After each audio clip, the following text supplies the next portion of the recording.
Broadcasting live from global headquarters at RP Enterprises in Greenwood, Missouri. Stand by on this frequency. After 22 years of entertaining FM radio listeners across the U.S., this man is the owner and executive producer of the award-winning Heartland Waterfowl on Sportsman's Channel, CEO and founder of Dumar Chemical Solutions, and the man behind the mic of Papa Ron Radio voiceovers and production. He's the man, the myth, the legend, a global icon, future Nobel Prize winner, and of course he paid me to say all this. Really? Literally. Welcome to the Papa Ron Podcast. Here's your host, Ronnie Phillips. Ronnie Phillips.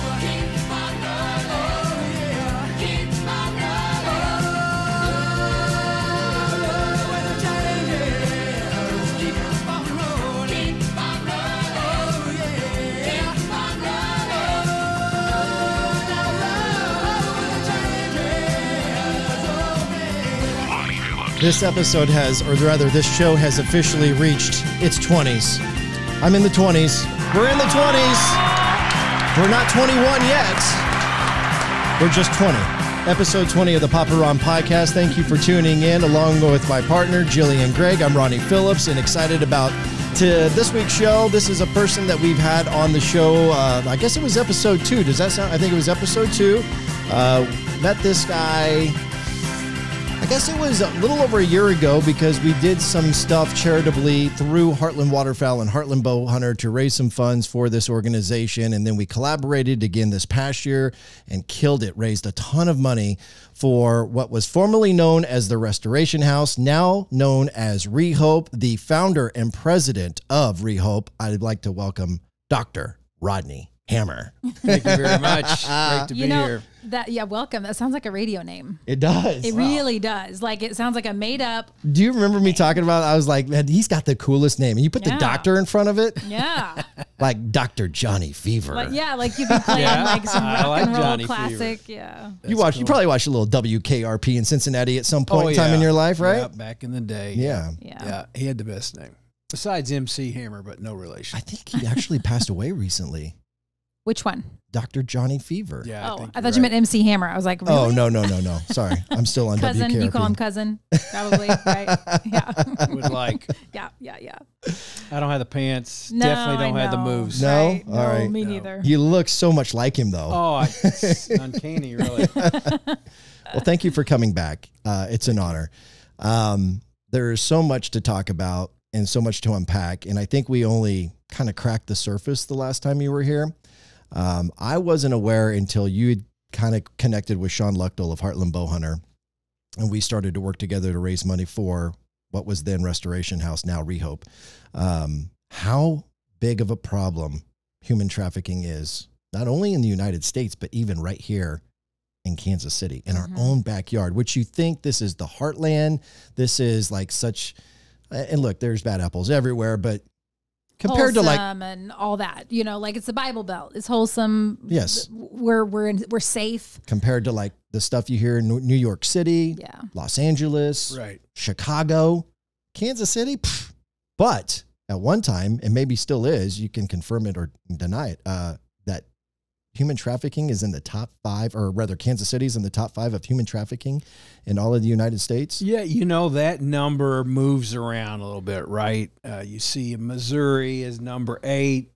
Some studies have shown Kansas City, in the top 5 or the top 10. Unfortunately, the problem is so big that some of that ranking is really not that critical. What's critical to understand is we have a massive problem. Lots of people being trafficked, a lot of movement.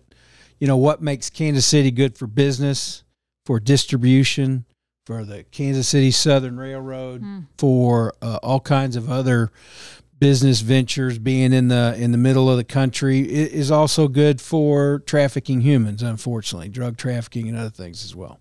So one of the things and one of the reasons why it was important to have you here this week, and we were going to try to record you last night. Something came up. I don't know if you're at liberty to be able to talk about any of that, but It didn't work out to record last night. The idea was to get out in front of this a little bit so that we could promote the big event that is happening this Saturday, which for those who are listening, the actual date is Saturday, October the 8th, where we have a fundraising event called Over the Edge. And it's, we'll dive into that in a little bit, but, I'm excited that I'm going to get to be there and help MC the event. And, I'm not going to jump off the side of a building. I was asked, I could. You could. Apparently 1:30 was the only time you could do it. I got things going on at 1:30, so sorry. Oh, we'll move for you. We'd move it around. You're not to worry. Oh, great. Okay. Well, I guess I'm going off the building. But it's a rappelling event, and I guess we could maybe just hit on it a little bit and then dive into it a little bit later. But how long have you been doing Over the Edge? So last year was our first one. So this is a second time. Wow. And it was obviously successful for you to do it again. Yeah, it was. It's very unique, right? It's an urban rappelling event. We literally go 12 stories down the side of the Overland Park Marriott. Okay. Right there at 435 and Metcalf College right there. We go down the side. By the way, kudos to them. Not every building wants to let people rappel down there. Oh, I'm sure. Really? Place. Why would that be a liability? Yeah, what could possibly go wrong with that? It's professionally done. Yeah. It's unbelievably safe. Over the Edge is run by a professional outfit. They do this all over North America. They've done hundreds of these. And but their organization is to raise money for any organization. It's not just specific to. Correct. They will Over the Edge will partner with any group that wants to do this. That you have to have it's an exclusive license, right? Each major city only has 2. We have one of the licenses for Kansas City. That's really cool. Pretty cool. Yeah, it is cool. I've actually had offers to buy our license. I'll bet. Because it's very unique. It's a lot of fun. How much did they offer? You know, they didn't get into the amount. They're just like, would you be open to selling your license? I mean, if it's big enough, then maybe it's worth it. You know, like you don't do the event. You just take the money. You got instant gratification. Go build the cottages or whatever it is that you want to do. I know the guy. For $1 million, I will give you this license. If they had mentioned 7 figures, we'd have had a conversation. Deal done. But I know the guy and the group, and I don't think they were headed that direction. Right. But we also didn't want to give it up after only one year. Because it's only going to grow, I would imagine. Like, I've never heard of an event like that. Like, I've heard of lots of different fundraising events. I've never heard of that. So I don't know how new it is, but. You know, it seems like they've been doing this for at least 15 years, but it's still relatively rare. And they do that partially on purpose, right? 2 licenses per major city. That makes sense. And you can't do it at the same time of year as the other license holder, one in the fall, one in the spring. Makes it special and exclusive and mean something. But I will say for the listeners, it's a big party, right? From 9 to 3, it's music, games, fun, virtual tiny cottage tour. We can talk about that. Yeah. There's stuff for the whole family. We're going to have pickleball, putting contest. Bass Pro is going to be there. Yep. Q104 is going to do a live remote. Nice. We'll have a live musical performance later in the afternoon.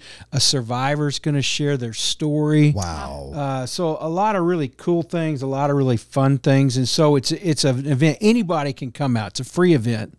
Now, if you want to rappel, you got to drop some cash, but or get your friend to drop some sponsor cash. you, get somebody to sponsor you. So let's get into that a little bit more. We've given you everybody kind of the Cliff Notes version, but right up front, if anybody wanted to get now that they've heard this, have the information for future reference, would they want to? What's the website? But is there a separate website? Being that this is the Over the Edge event, is there or is it all under ReHope? Yes. So if you go to rehope.org.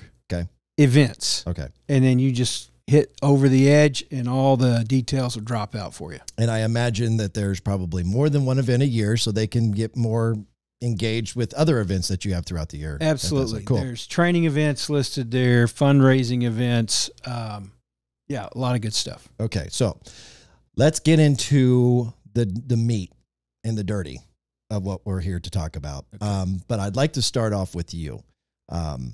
We kind of talked about that in episode 2 when you were here. Who is Rodney Hammer? Who is Rodney Hammer? Where did you grow up? What was it that you talked about going overseas and doing some mission work when you were older, and you and your wife had done that. But at some point in time in your life, in your early days, there was a foundation of faith that was installed in you, which has carried over to the work that you're doing today. So kind of talk about how you were raised and how you built a relationship with the Lord. So I'm originally from Fort Worth, Texas. Lived there till I was 12, obviously with my family. It was right about 12 years of age when I really understood. I was raised in church, but I really understood that I had my own sin to deal with. My parents couldn't deal with my sin. My grandparents, church attendance, that I needed to know the Lord Jesus Christ personally and to repent of my sinfulness and to place my faith and my trust in Him. What age was this? 12. Okay. And was this a significant sin, or are you just talking about your original sin, or what is the... It's for all of it's both in, right? There's a sin nature problem, and then there's sins of commission and omission, willful disobedience, rebellion, selfishness. Okay. And so, I didn't have a dramatic sense of having wandered off into some difficult things. I'm grateful the Lord spared me from that. Good. But there is within all of us, right, that rebellion, that disobedience, right? Every hand, every eye closed, right? Sitting right here. Yeah. So, I had that sense at that point that was me too. Okay. And that I needed to reorient my life to what Christ wanted, not what I wanted. That was pretty remarkable. That, I don't know, maybe remarkable's a little aggressive, but you're 12 years old and having the maturity to understand that. Did you have any, was it basically from that day forward? I'm guessing you're getting to the point where you're accepting Jesus Christ and you get baptized and then you're moving forward. Was it mission work from that day forward, or did you ever become, as you got into 13, 14, 15, 16 years of age, fall back into that rebellion mode?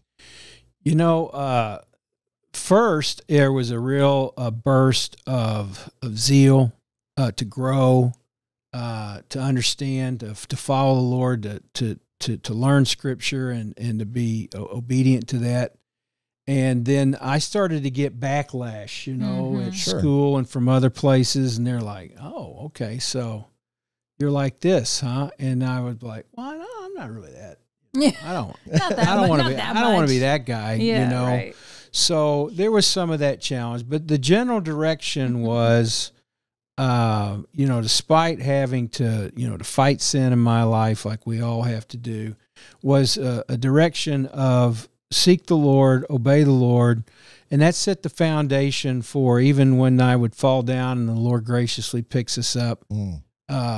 Even with that, the direction was I began to sense that the Lord wanted me to do something for Him. In addition to, I guess, a daily walk and a devotion and a general obedience, and hopefully in the right direction.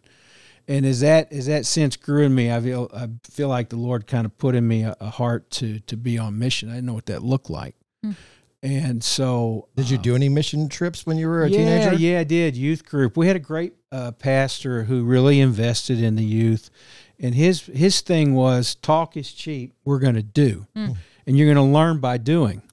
And he'd call me Hammer. He'd say, Hammer. Of course he did. Right. Of course he did, because it's the perfect name. Right. How could Hammer. He goes, Hammer. And I was always like, oh boy, here we go. And he always had something behind it. He'd say, Hammer, on Wednesday night, you're going to give your testimony in front of the whole youth group. Like, he's like, no, right. you in, you out. He was very much, he would take a group of us and we would do inner city mission, or we would go to Indian reservations on the youth bus, and we'd do vacation Bible school for kids on the youth reservation. He'd make us do all of it. He didn't do any of it. He planned it. He trained us, and he'd throw us out there. Right? Wow. We go do service projects. We go do any number of things. I was involved in sports, and so we would do sports outreach stuff, even when we had no idea what we were doing. But he was very much into discipling from the standpoint of, you need to know, but you need to be and you need to do. And the way to learn is to do. Right. And he'd drag us out there and throw us in the deep end and have us doing stuff. And, I think we all learn a lot better and maybe more deeply when you're doing stuff. And then he would have, we would kind of debrief, right? What was that like? Why were you scared about that? Why are you so concerned about what your peers think? Let's talk about an audience of one. Let's talk about pleasing the Lord. Can you stand on your own in front of a group or not? And he'd make you do it. And then if you kind of faltered, he'd be like, okay, what can we learn from that? And I remember I used to usher for the Atlanta Braves. Junior high and high school, we lived in Atlanta. And I said, Pastor, I'm going to miss Wednesday nights because I got to usher. And he's like, oh, really? I'm like, oh, man, don't do that to me. I said, I need to make a little money. It's the Atlanta Braves. It's the Braves. They were sorry back then. Oh, really? Oh. Yeah, Okay.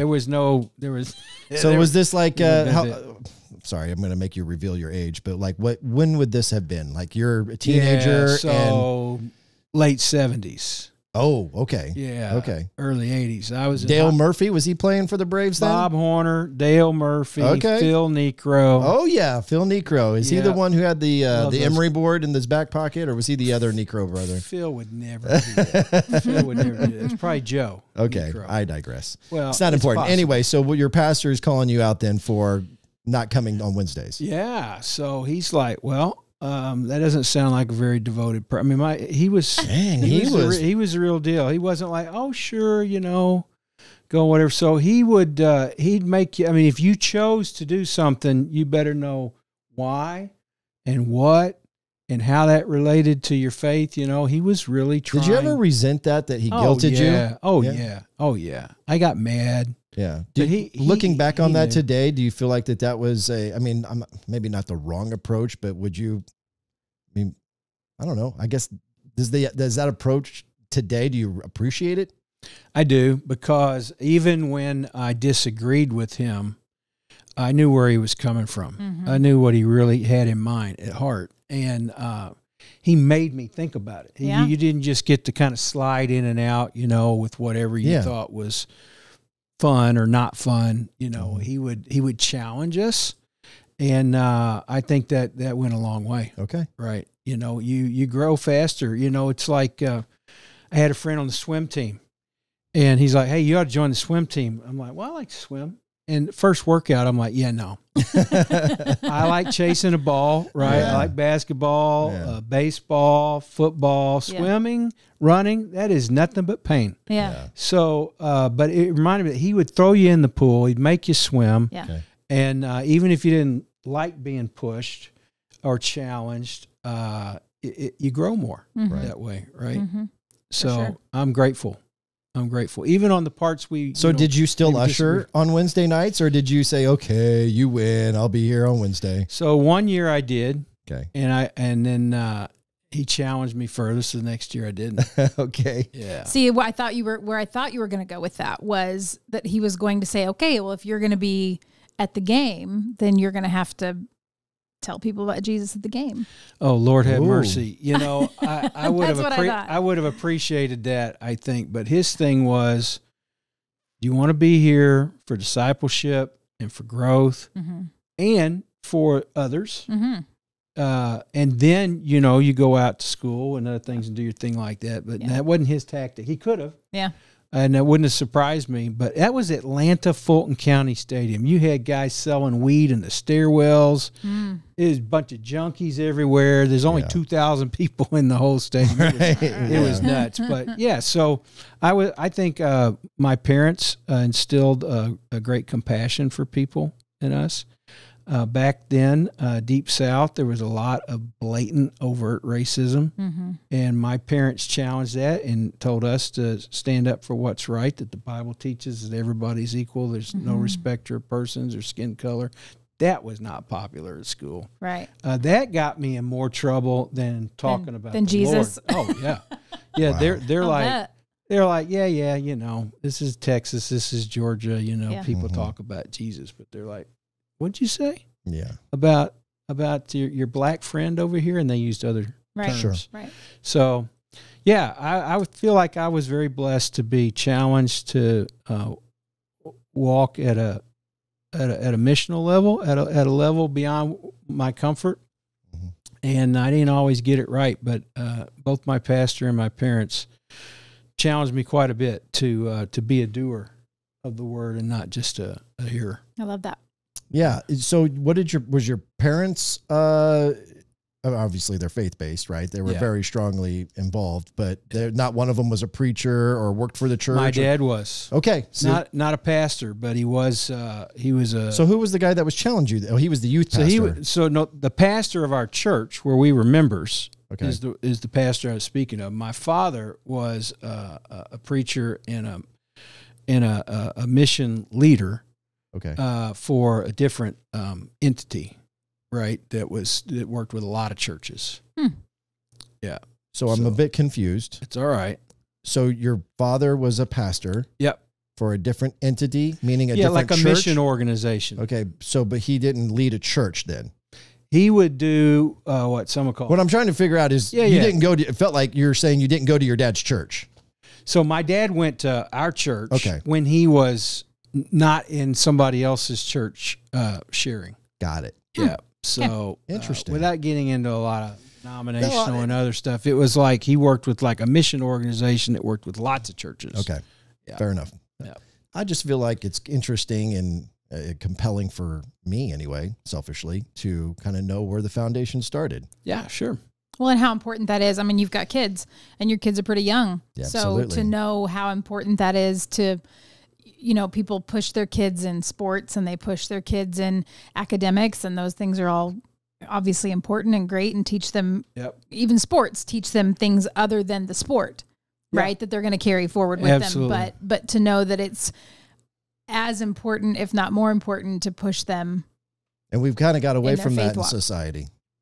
My opinion. That's just my opinion. And I will say, we played a lot of ball. I mean, we played everything. But on Wednesday night, you went to church. Well, we did. Yeah, we did. Yeah. Okay, so let's move forward. Somewhere down the road, you end up deciding to go to some stupid college called Baylor, right? Or is that where it started, or did Baylor come later? No, I went to Baylor. Yeah. Met my wife there. I'm a K-State guy. This is where I'm trying to That's a rivalry. I'm trying to poke the bear. That's so bad. Well, you guys just stole one of our coaches, right? The basketball coach at K-State from Baylor. Jerome Tang. Yeah, yep. I was really hoping when he got a head coaching job that he would go to another conference. Yeah. Mm-hmm. So, well, I guess you got to become a K-State fan now. I like K-State. I know, I'm just playing around. Anyway, so you decide to go to Baylor, which is just a hop and a skip away, Waco, Texas, right? So it's not really that far from Fort Worth. Well, so we had already moved to Georgia. Mm-hmm. Oh, that's right. And to Atlanta Junior High School. So then went back to Texas to go to college. Yeah. All right. And so Baylor, for those who don't know, is a Christian school, Methodist school, right? Is that? It was a Baptist school. Is it still? I thought it was Methodist. It's not Baptist, that it matters, but it's more. They describe themselves now as more a Christian university. Okay, fair enough. I didn't know that. Yep. And is that why you chose Baylor, or was it just because you grew up in Fort Worth and was a Baylor fan? No, it was because I wanted to study Bible there. Okay. Yeah. All right. And I like Grant Taff. Okay. All right.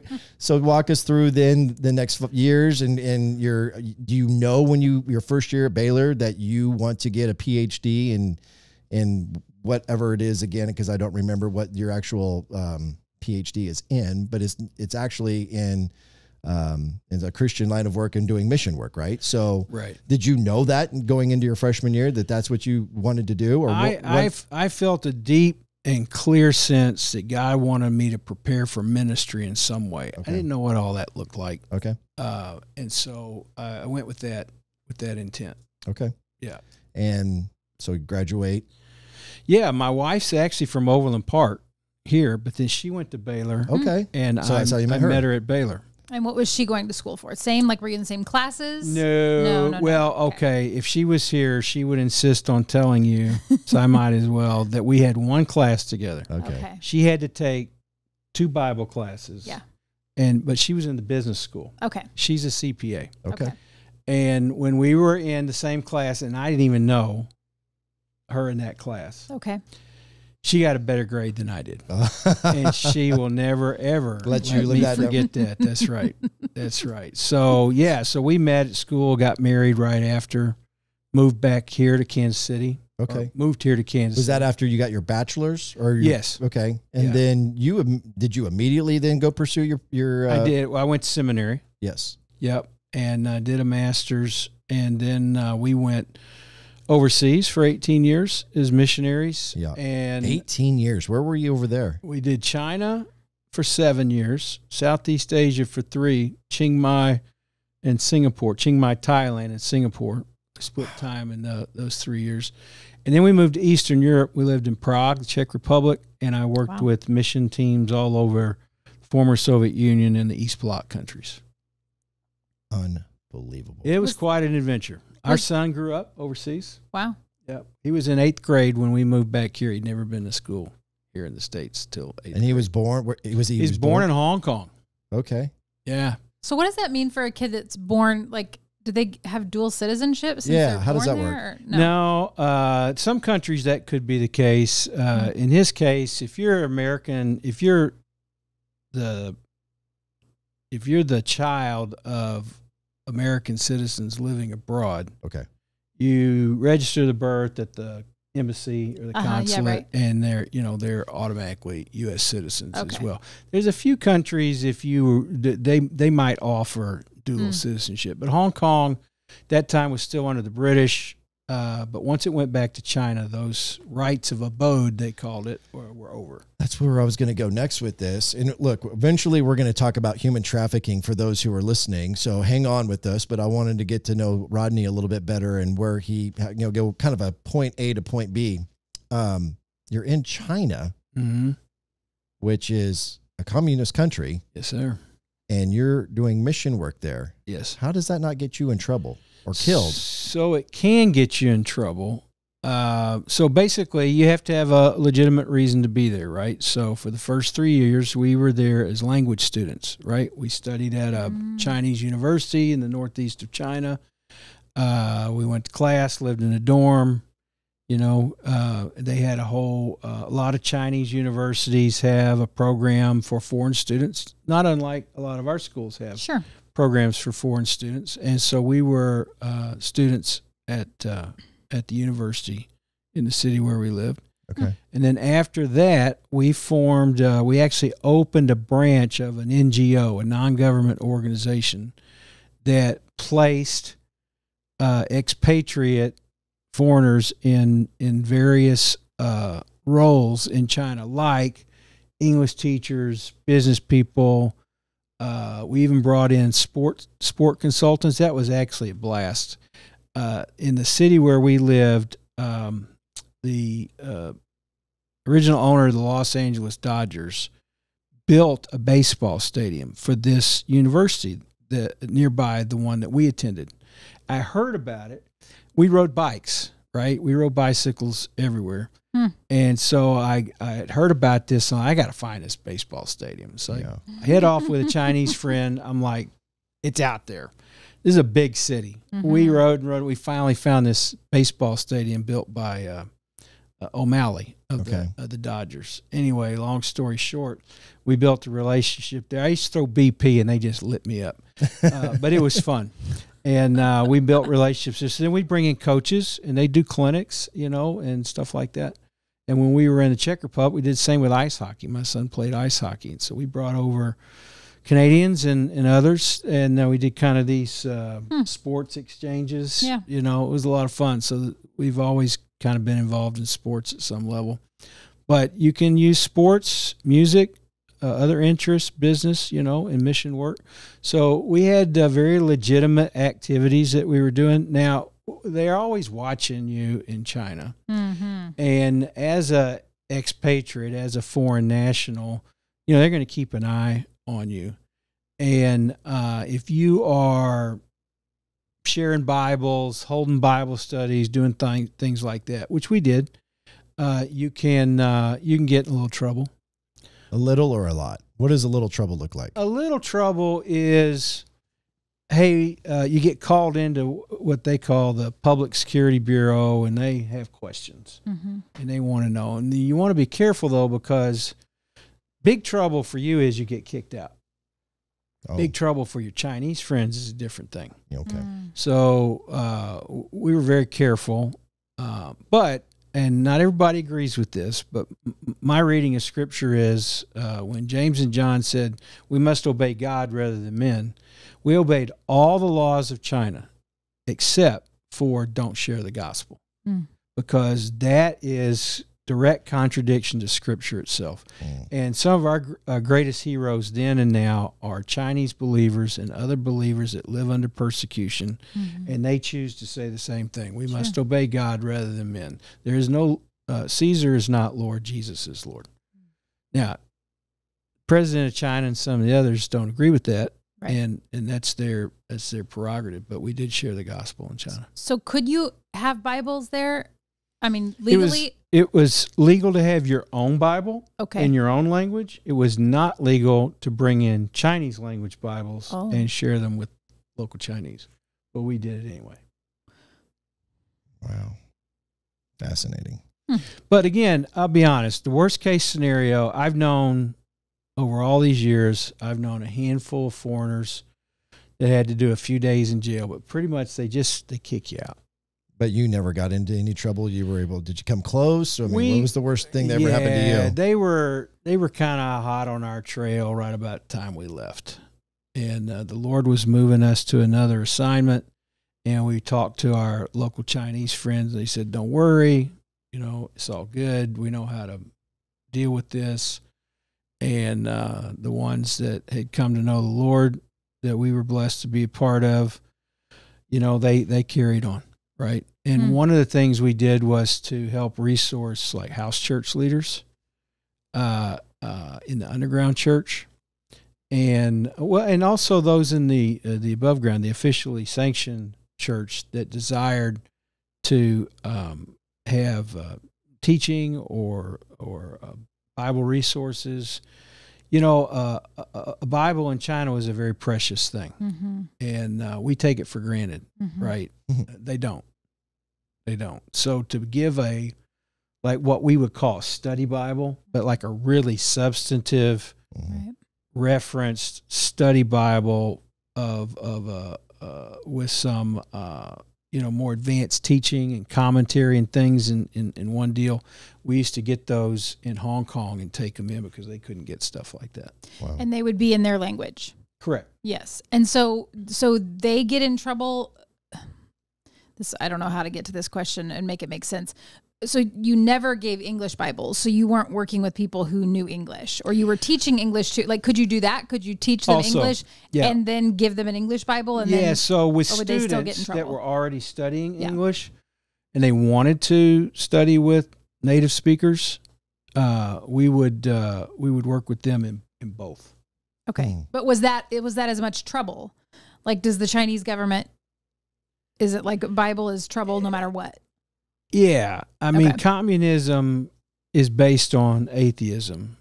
And the idea that Marxist ideology is just another economic system is just not true. It is a godless, atheistic, totalitarian, dictatorial, oppressive approach to life. And some of our young people are in our university systems now, and they're being taught it's just socialism/communism is just it's just an economic system. Just another, like, there's democracy and then there's this. There's capitalism, there's socialism, there's communism. These are just economic systems. And here's what's more just about communism. I don't know anybody, that's not true. There are some, because of their presupposition, they see what they want to see. But I've lived in multiple and worked in multiple communist countries, and I can tell you that it is a godless, atheistic, oppressive, non-just, unjust system. And the end justifies the means, and violence is inherent in the system, oppression is inherent in the system. And most folks that think some of that is interesting, and perhaps something, that the U.S. and others should look at, have not been where it's practiced. That's what I was going to say. Not been hey, where we it's should be a practiced. socialist country. Really? Have you been to one? Yeah. Well, I spent 18 years overseas in the middle of that. Yeah. And I've been in communist countries and lived in active communist countries, worked in other communist countries, and been in former communist countries and deep relationships and understanding of what people have been through there. And not something not a road we want to go down. All very, very interesting. So I tell you what, we're going to do this. Take a real quick break. When we come back, let's talk about what you saw overseas and your first exposure to human trafficking and how maybe that was the influence for you to come back to the States and get more involved. That's coming up next with Dr. Rodney Hammer on the Papa Ron Podcast. Attention. You're listening to the Papa Ron Podcast. Get involved with the show. Wow, really? Ask questions and leave comments or complaints. Woo! Nice. Call or text 816-558-6389. That's 816-558-6389. Now back to the show. Here again, your host, Great! Showtime, Ronnie Phillips.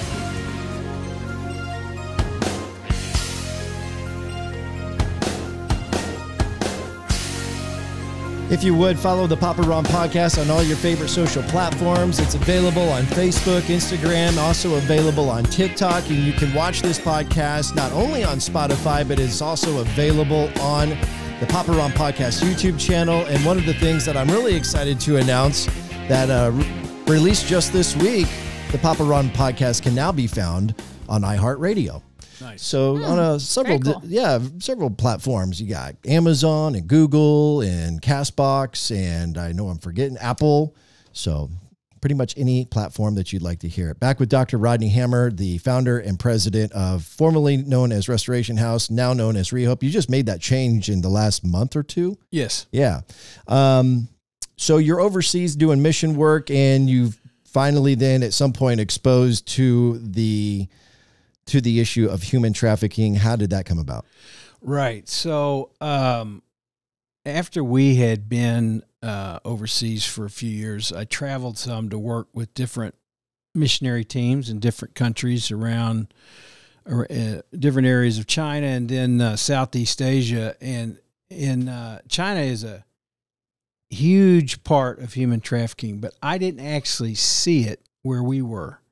In a major city. We were on the university campus, and I didn't have exposure to it there. But when I started traveling in Southeast Asia, so that's like Cambodia, Vietnam, Burma, Thailand, a little bit of Indonesia and Malaysia, but in some of those Indo-Chinese countries, I actually started to see. And the difference between human trafficking in a lot of places overseas is very in your face, very aggressive.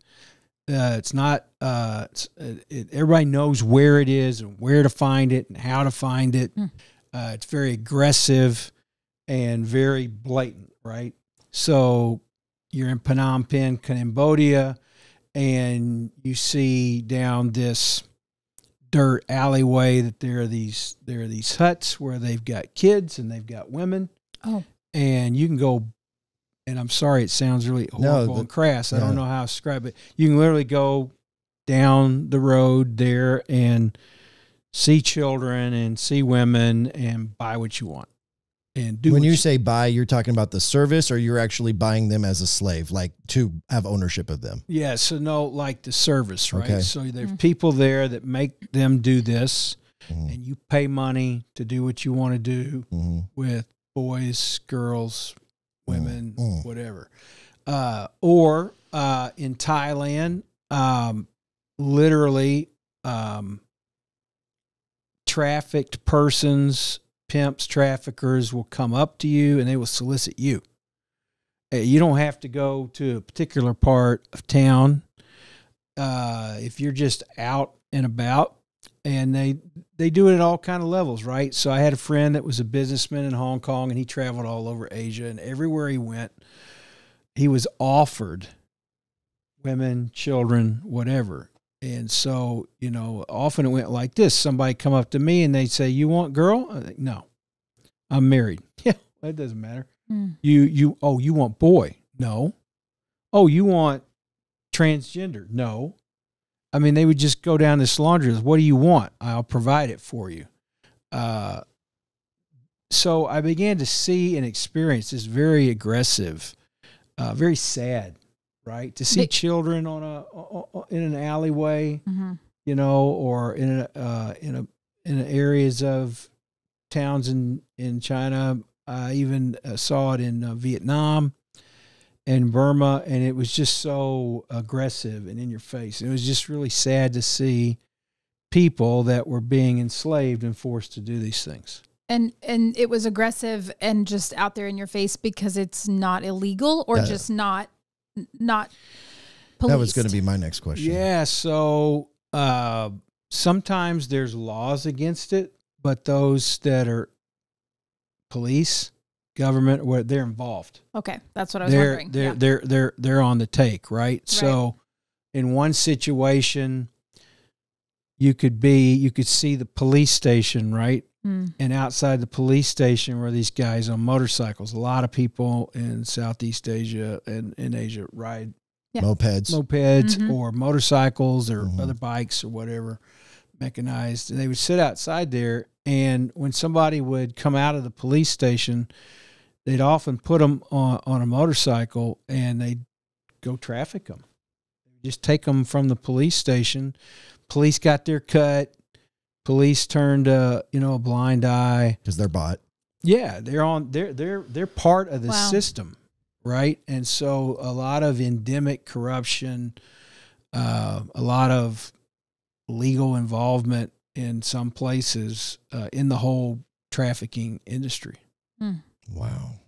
Wow. It's almost like a mafia. Like we kind of compare it to a mafia who kind of own the town. Except when the mafia is the government. Right. The sheriff. They're the ones you're supposed to be able to go to be safe. Well, my point, I guess, was saying is that oftentimes if you look back in the mafia days that they, even though the police and the government, the local government would have their position, the mafia would get in with them, buy them out, and then they would get their way and they would never get, incarcerated. Yeah. So, you even have now the cyber version.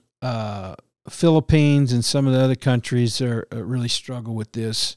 So wherever you have extreme poverty and corruption, it's a wicked combination, right? So you have desperate people, right, that are looking for a break, looking for employment, looking for a life for their kids.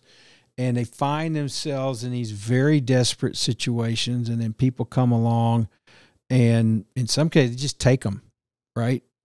So when you have any place that has a lot of children on the street, which is a lot of Asia and other places, wherever there's this kind of desperation, trafficking almost always follows because there's so much easy prey. There's so many easy targets, right? So if you're a street kid, in a lot of the world, and then I'll make an analogy to here as well, but you're very susceptible. You're desperate. You don't have a place to stay.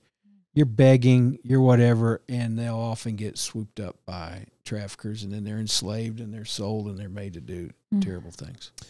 So after being exposed to that, of all the different things that you could pursue through mission work, you chose this. Or do you feel like God chose that for you? How do you, please don't take that as the wrong way. I'm not going, you idiot, what were you thinking? It's not what I'm trying to say. I'm just saying there's so many different avenues that you could be going down to do mission work, and you chose this, and I'd like to know how you come to that decision. It chose me. Okay. So we come back to the States in 2008, and I was absolutely shocked to find that we have a huge human trafficking problem. Yeah, because you're pretty much disconnected from America for being gone as long as you were. Yeah, when we visited the States on what we would call furlough, it's like going to Disney World. We're just visiting, right? You're going to go get some barbecue. You're going to go to the grandparents. Yeah. You're going to go to Colorado. You're going to go to Arizona, where my folks were. Go to Colorado with Debbie's parents. Is a vacation, right? Yep. Nobody's in school. It's a vacation. And so you're not doing life really at all, right? It's just like going on vacation, which is great. Reconnect with family, have a great time. Sure. Boom, you're back overseas.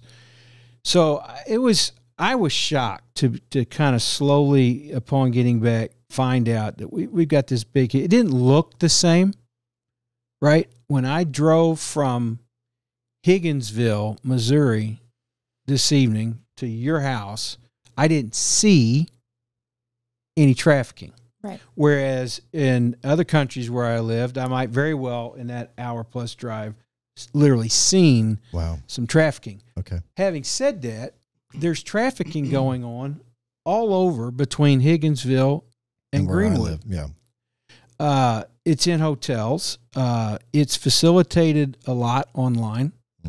People order other people for slave labor or sex trafficking like they order pizza. It's the same concept. You pick up, you get on the internet, you find the source of, and it is not hard at all. And I am not going to get into how you find it on the podcast, but people can go online. Anybody knows how to search the internet, use their phone. There's all kind of ads. There's all kind of sites. There's all kind of places that literally advertise people, kids for sale. Wow. So you go online, you find it's not hard, right? It's just like, to me, it's no different other than the way it looks than when I was in Asia or Eastern Europe, which is a hotbed of trafficking. The way you come across it is a little different, but it's the exact same. It's the exact same thing. It's very available. It is very easy to find, and a lot of ours is online, even more so since COVID. What people often think of as human trafficking, if they can't think of an example in the States, they think of street level prostitution. They think of people that are sold on the street. Well, that's like one of 25 kinds. Okay. There are all kinds of ways that people are trafficked and kids are trafficked. They're trafficked out of illicit businesses, illicit massage businesses, strip clubs, casinos, any place that people gather is an easy target for traffickers. But because of the internet, it's easier to be somewhat removed, right? Somewhat distant while making this happen without having to be present on the street, right? They can be found through these digital airwaves. So it looks different, but when I found out that we had such a big problem, I met a survivor. I started to find out a survivor of human trafficking. I started to find out more what was going on. And we were in the process of praying with some other people about what kind of community engagement, community needs that we could meet. And trafficking kept coming up. So we kind of made it a mission to find out more. And I say it chose me because I am the least likely person on the face of the planet, right? I grew up in the Bible Belt. I grew up in a Christian family. I was blessed in so many ways. And I'm grateful for all of that. I'm a white Baptist preacher, right? Baptist preachers don't do social gospel, social activism, right? Right. No. We don't even use the word SEX. I was going to say it's not really. We're not going there. Not those topics. Not those words. No, we are not going there. Right. I am like the last. Right. Person to get involved in this. That's why I say it chose me, because I had a just deep and abiding conviction from the Lord. Something had to be done about this. Can we stop right there for just a second? Because I want to get a little bit more of an understanding of when you came to that decision. Yeah. So you knew about the problem in Asia. Yeah. You come home, it doesn't just hit you up top side of the head. Yeah. Or maybe it does. I don't know. Were you searching for something? Like, I guess what I'm trying to figure out is you gradually through your walk are finding out this is a problem here in the States. Yeah. Something had to have happened. There must have been that moment you're like, okay, this is my calling. This is what was that moment? Yeah. So the first moment like that was actually before we left overseas. We were in Eastern Europe. We were talking to some missionary colleagues, and a group of missionary women had started a ministry, an outreach on the street in an Eastern European city to women that were forced to sell themselves on the street. It was really edgy. It was out there. Yeah. And dangerous? yeah, it could be. Yeah. Yeah, it could be, especially for a foreigner. I learned something overseas.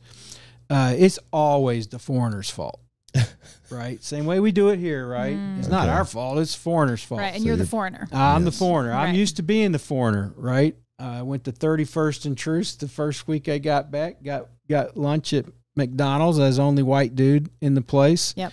And they're all looking at me like, where'd he come from? I was used to being the only whatever. Yeah. Right? I didn't Right. sweat it. Right. I told somebody's like, where'd you go today? Oh, well, I went down the city and I was just trying to get the lay of the land. And I was praying, looking around. They're like, where'd you go? I told them, they're like, you don't want to go down there. And I'm like, why not? And they're like, what's wrong with you? But I'm used to being that minority. So you being in China and all of these different parts of Asia probably gave you the peace of mind or the confidence that, like, some would call it ignorance. Others would say confidence, right? Okay. But yeah. So, Right. 31st and Truce, whatever. It doesn't matter to me. Okay, so we'll get back on where I want you to finish your story. Yeah, but sorry. do you? No, you're fine. This is me interrupting. Do you still walk with that kind of confidence today? Like, do you ever get rattled? Do you ever get scared? Oh, yeah. Yeah, I do. But I learned overseas that I was scared spitless when we got overseas. I was all fired up at first, and then we landed. And then I'm looking around at millions and millions of Chinese people. I don't speak their language yet. I don't know how to get around. I don't know how to do anything.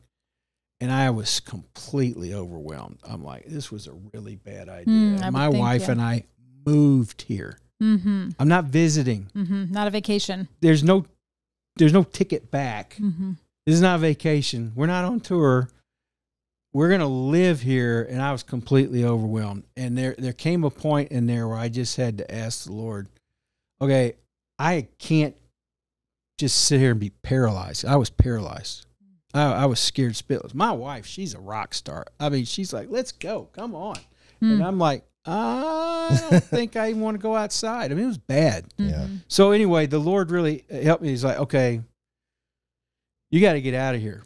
Remember the words of your pastor, Right. and your father and others, I can do all things through Christ who strengthens me, which is a really cute verse until you're sitting there among 10 million people and you don't speak the language. Right. You can't do anything. You're completely helpless.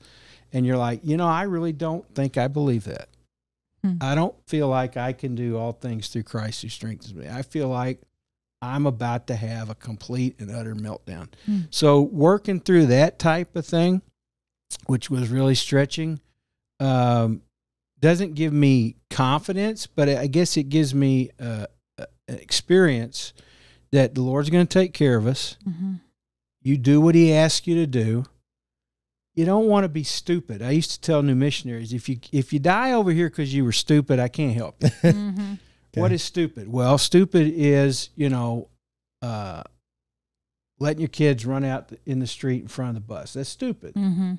But if you're doing what you're supposed to be doing and you're being obedient and you're at 31st and Truce and something happens, it's okay. Right? It's okay. Because you're doing what you're supposed to be doing. Not being stupid, being prudent, hanging out with people that know. So the same way I needed cultural guides overseas, sometimes I need somebody to show me the ropes around here. But I don't cordon off areas of this is okay, this is not okay. Because you know what? God loves people that live in the places that we say are not okay. True. Yeah. And they live there too. The learning from overseas was this. There was a coup and a shooting war going on where some of our missionaries were.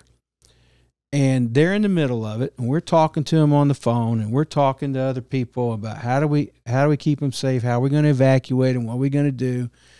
And there was a window of opportunity to go in and be with them, and I didn't take it because the State Department said it wasn't safe. And I regret it to this day because I'm on the phone with the people that are in the middle of it, telling them I'm not coming because it's not safe. So what did I just tell them? Right. Yeah. It's okay for you. Yeah. It's not okay for me. All right. Well, I don't do that anymore.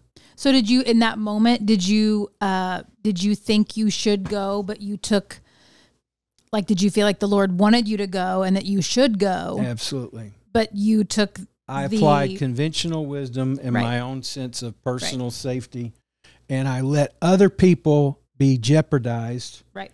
And I was not willing to be jeopardized with them. I'm not saying everybody would come to that same conclusion. So applying that lesson here then is to human trafficking. Before we left overseas, we were in Eastern Europe. These women were doing this outreach. We were having dinner with couples. And the women were talking about that ministry, and they said had the most amazing conversation today. And I'm like, what was it? And they said, I was talking to this lady that was forced to sell herself on the street. And you've heard me tell this story before, but it's so foundational for me, the way it hit me. And she wanted to help this woman, and she said, why don't you leave? And the lady said, am I coming home with you? You got a safe place for me? Where am I going to go? You going to get me away from these traffickers? What about my kids? You got a job for me? And that struck me right between the eyes. And what I realized, all those things that I'd seen and everything, it boiled down to somebody in that situation is not going to have a chance to change their life unless there is a real, tangible, safe place for them to go that's intentionally set up to help them. Boom. Okay, that is seared in my brain, but then the Lord moves us back in 08 over here, and now I'm praying with people about what is some larger community need that the Lord might want us to address that none of us could do by ourselves. No one church could do it. No one person could do it. And it's just like during that time, it's like the Lord just kept putting us in the face of the issue of human trafficking, meeting people that have been trafficked, meeting people that were trying to do something about it. We joined this coalition against human trafficking out of the U.S. Attorney's Office, right? And here's the second one. Okay, so that first really foundational piece was that story about that woman, am I coming home with you? So now I've got that tape playing in my head, and now we're praying, and I'm wondering about this, and I'm at the U.S. Attorney's Office. There's 20-something organizations there that are involved in fighting human trafficking, studying human trafficking, including the U.S. Attorney's people, law enforcement, all these private groups, religious groups, non-religious groups, all kind of folks. And I asked the question. I was like, okay, I see legal, I see educational, I see prevention, I see this. Where's the safe house for this group? This is the group that's really getting after it, and addressing human trafficking. Where's the safe house? Where's that safe place? Where does the victim go? Do you think that you would have asked that question or premeditated that thought had you not had that question posed to you when you were overseas? Probably not. Because that's where she posed the question, right? Yeah. And so now you're posing the question to them. It's and I thought they've got one. I know they've got one because there's all this attention and effort, and it's increasing. And the answer was there was one, but due to financing, security, and something else, it closed. We don't have one. And I know I was irritating to that group because I started asking a lot of questions, and then it just dawned on me. The big, massive missing piece, the big gap was safe house, long-term restoration for victims. I mean, a lot of other stuff that needs to be done for sure. You know, there's prevention work to do, there's advocacy work to do, but if we as a society have a problem this big and we don't do anything to help those victimized by it, we're doing something wrong. Mm-hmm. And I just kept looking we just wanted to pour some gas on somebody else's fire, right? We just wanted to help.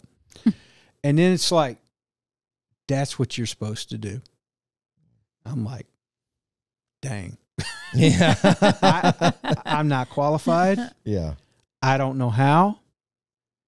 There's plenty of other people that have a lot more ability, experience, knowledge, whatever.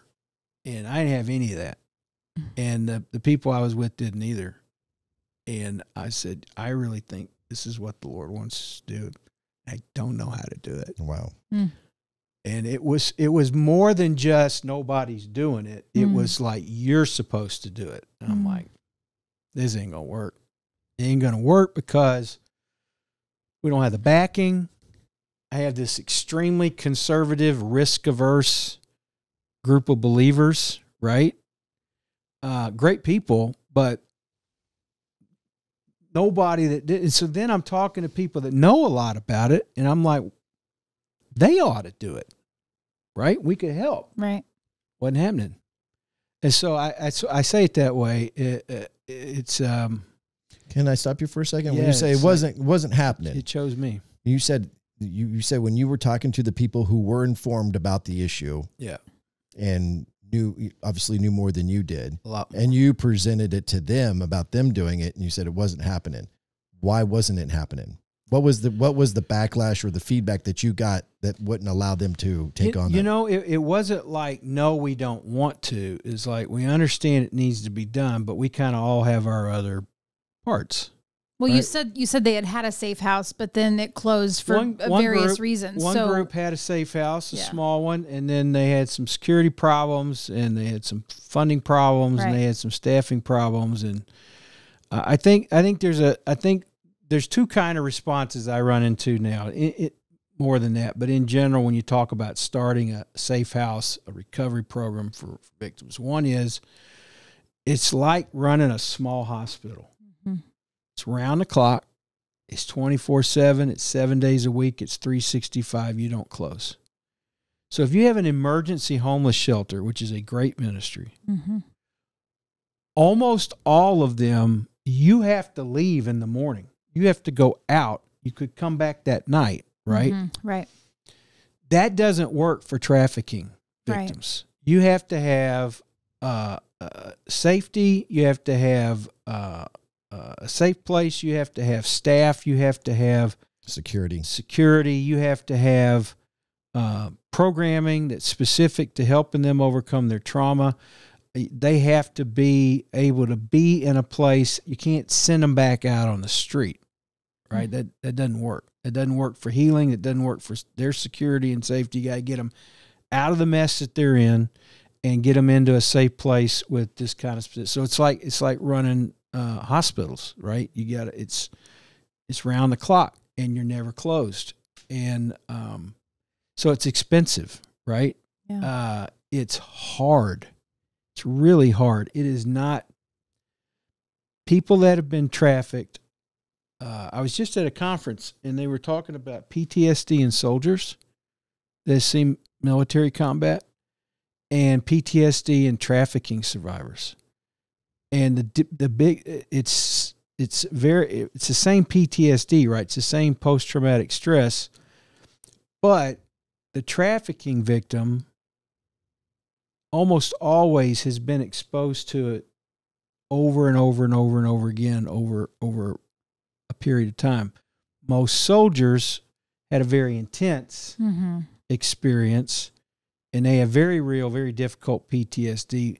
This is complex, chronic PTSD, and a lot of mental health issues. I say that to say it takes a lot to help somebody overcome that, right? You got to have professionals involved, right? You've got to have love and guidance and a judgment-free zone, and there's often addiction recovery that goes with it, because people that have been trafficked, they're either forcibly addicted for control, or they often become addicted to substance abuse themselves, because it's the only way you can deal with all that pain, all that mistreatment, all that abuse. And I won't go into the details, but when you're sold 10, 12, 15 times a day, 7 days a week, nobody signs up for that. Nobody's designed to handle that. And and buyers often abuse the person as well on top of that. So there's a lot of layers to peel back. It takes time to get somebody safe and stable and deal with their trauma. So all that is to say, two kinds of people. There's those that go, this is too hard, it's too expensive, right? There's too many things that are necessary to do this. And the others are, well, I'm gonna do it. I'm gonna open one, but they don't realize what it takes, and so then it doesn't last. Because they all of a sudden they realize this is 7 days a week, and it's 365, and it's overnight, and there's all kind of things. There's all kinds of dealing with other people's severe trauma is hard, and so there's just a lot to it. So either people try it and then they can't stay with it because they don't understand all that it takes, or they see the difficulty and the expense and all of that, and they go, they just don't even try. We can't do that. Yeah. 2008 is when Restoration House is established? No, that's when we returned from overseas. Oh, okay. So it was 5 years later when I'm sitting in these meetings going, oh, wow, this is what needs to happen. It's not happening. Somebody ought to do it. And then very clearly the Lord's like, you're going to do it. Mm-hmm. I'm like, oh, this is not a good plan. You're like, I think I didn't hear that right. Oh, yeah. I'm like, no. But the Lord made it clear to some other people that we were praying along with. So we opened we incorporated Restoration House, now ReHope, in 2014. Okay. Opened the first home May of 2015 for adult women. 2019, we opened the first home for our first home for children. Last year, in 2019, we also moved from a little farmhouse that we were using that a farmer let us use to a former church property with some acreage, and we renovated a house into a 6-bedroom. And then last year, we renovated the church building into a 12-bedroom residence, and now we're trying to do phase 3, which is the tiny cottages. Yeah. Transitional living community for survivors of human trafficking. And Lord willing, we'll add another 17 beds and 10 tiny cottages. Wow. And then by the end of 2024, the plan is to also add a lodge with short-term housing, crisis stabilization, collaborative, multidisciplinary workspace and therapy suite and stuff like that. And then we would add another 10 beds there. So on our 17 acres adult women campus, the ultimate goal is to have about a 50-bed facility with these different phases to it. Okay, did I hear this right? You incorporate the business in 2014 and you get your first house a year later. 6 months later. 6 months later. Yeah, end of 2014, incorporate, open the first house, May of 2015. I'm trying to wrap my head around this. You're given this epiphany, basically. The Lord is coming down on you pretty tough and saying, this is the direction of which I would like you to go. Yep. And you're sitting here going, I know nothing about this. How in the world am I going to do this? People before me have tried and they have failed. Yeah. You haven't failed. In fact, it's grown. Now, that's the power of the Lord, for one, so give him the glory. Sheer grace of God.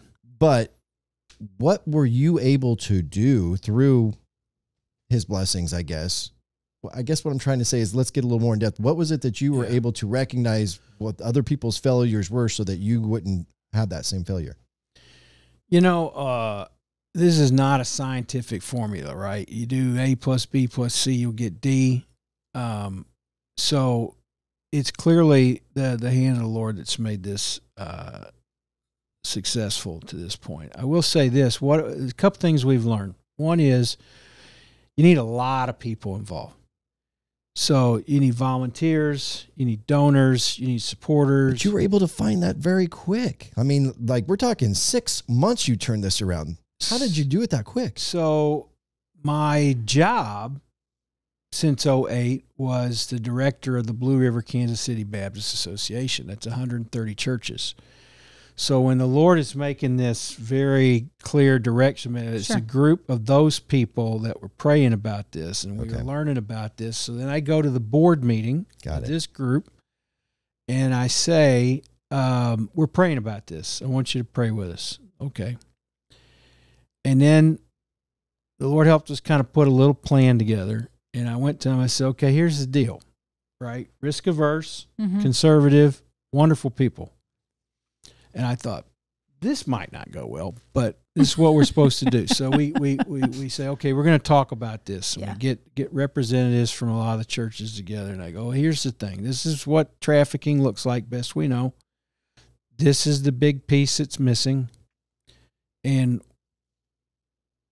I think we ought to pursue this together. All right. And one of the things I learned in leadership was if you can answer all the questions you know people are going to have ahead of time, they're going to feel a lot better about the initiative.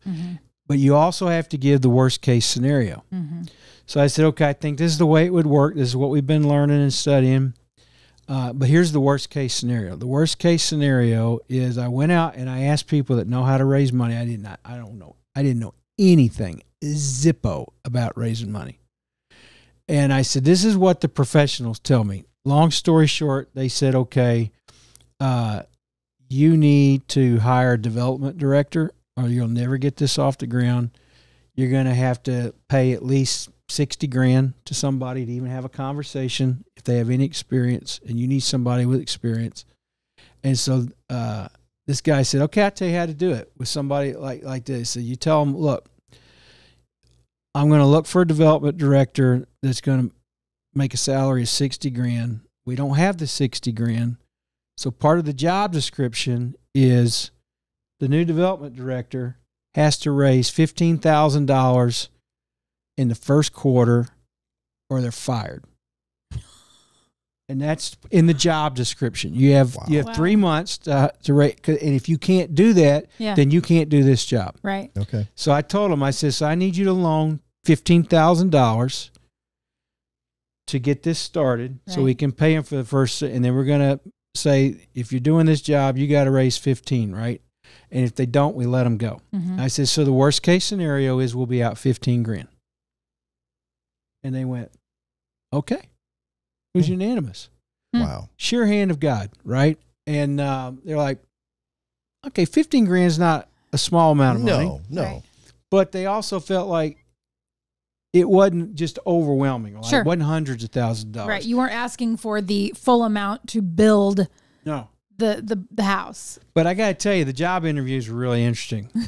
Post the job, development director. Oh, people started applying. I goes, I said, I know this is not just, but here's the deal. You have 3 months to raise the first $15,000. If you can't do that, you're not the right person for the job, and we'll let you go. Would you like to work for us? I mean, it's kind of silly. I mean, it's kind of crazy when you think about it. But that's how we got started.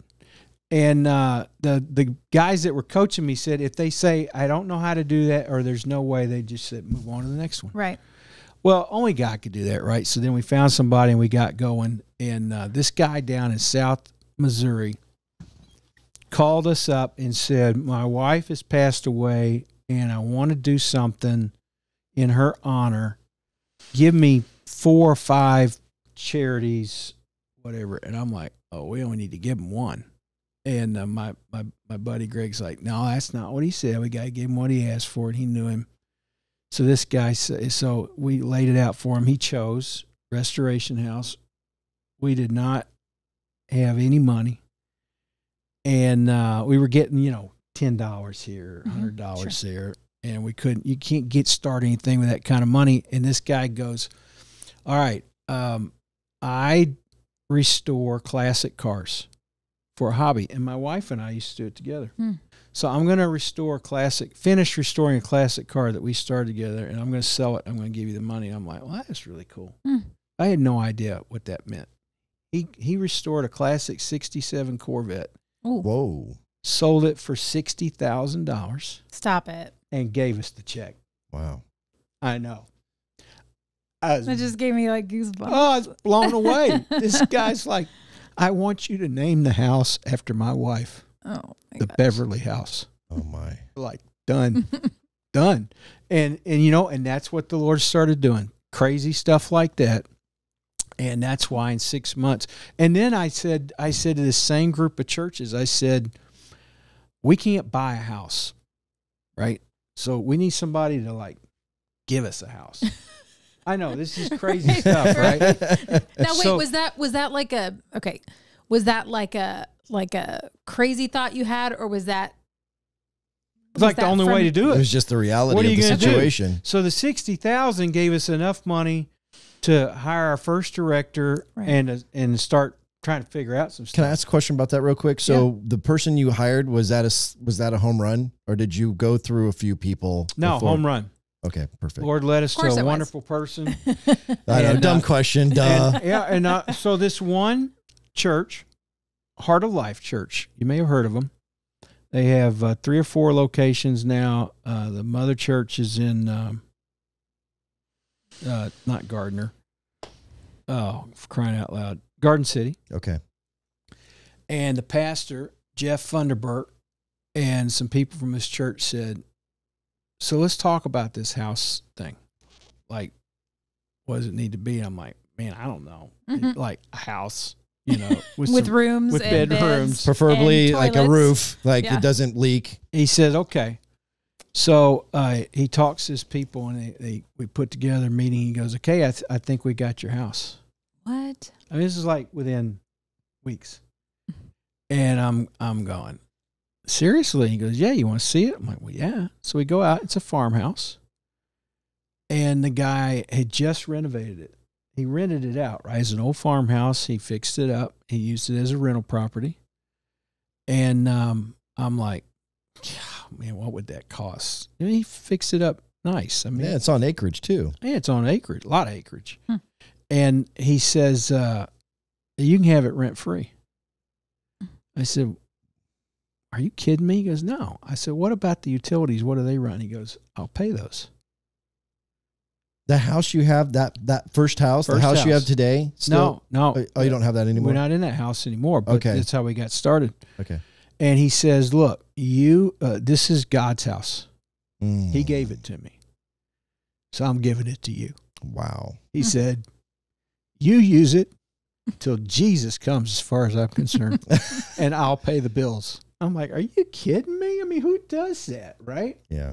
So then they come back and they go, how many houses do you need?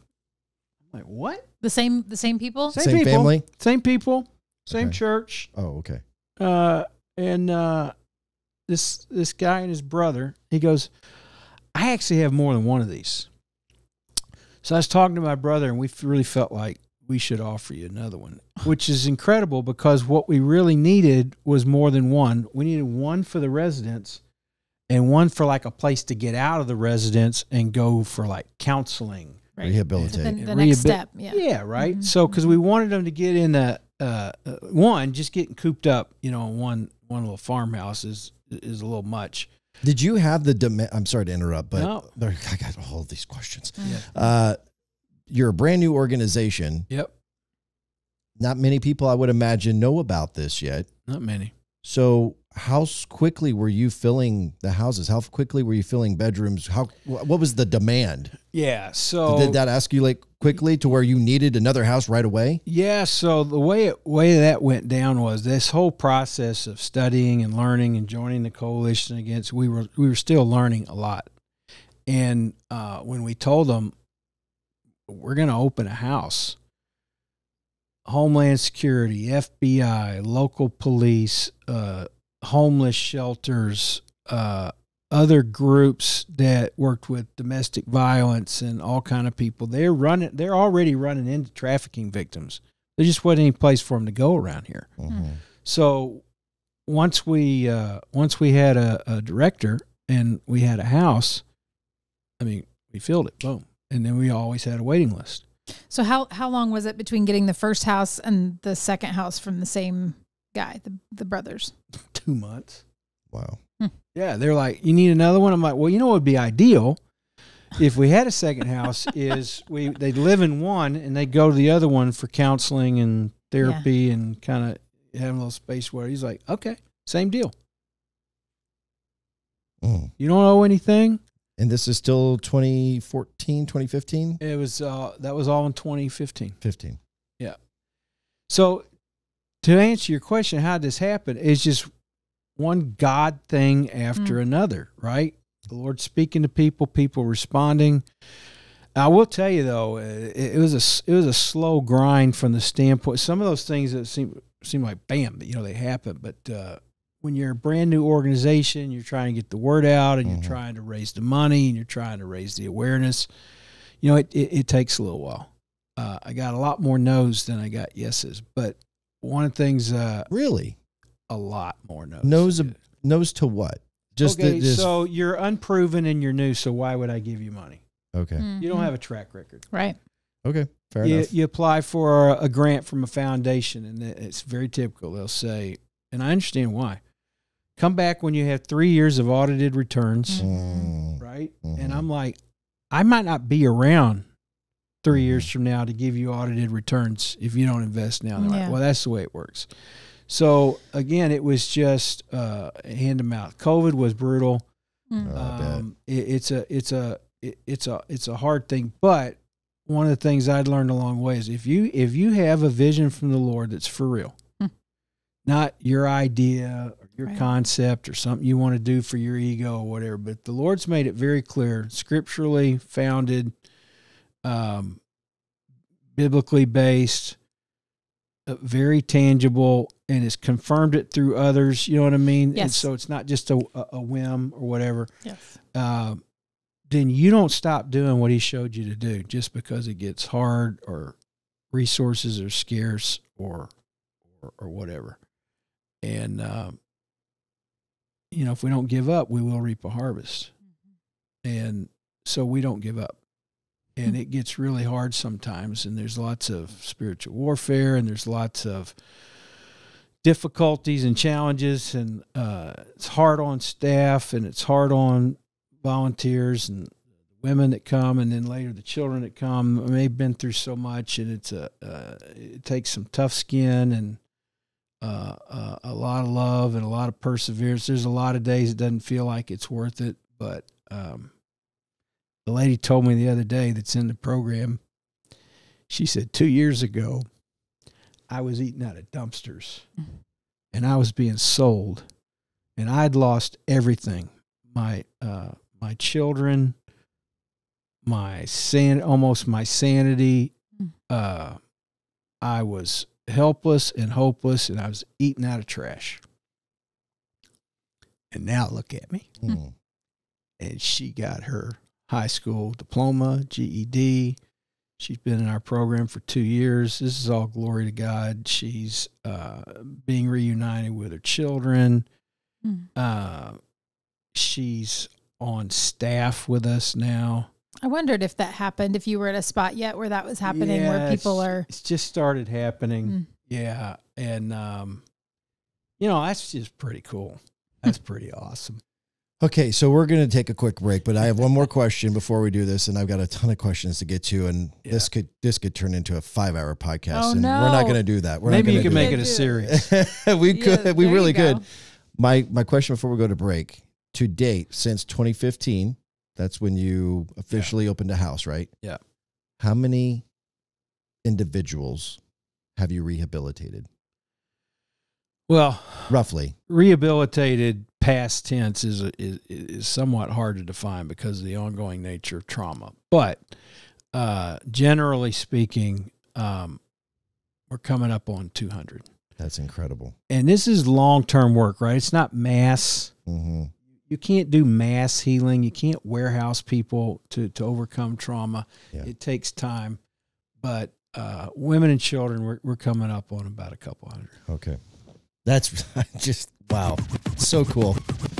All right, so when we come back, I want to talk about, obviously, later in the show, we're going to get into the big event that's happening on Saturday and ways that other people can be involved with donating or getting involved in other ways with ReHope.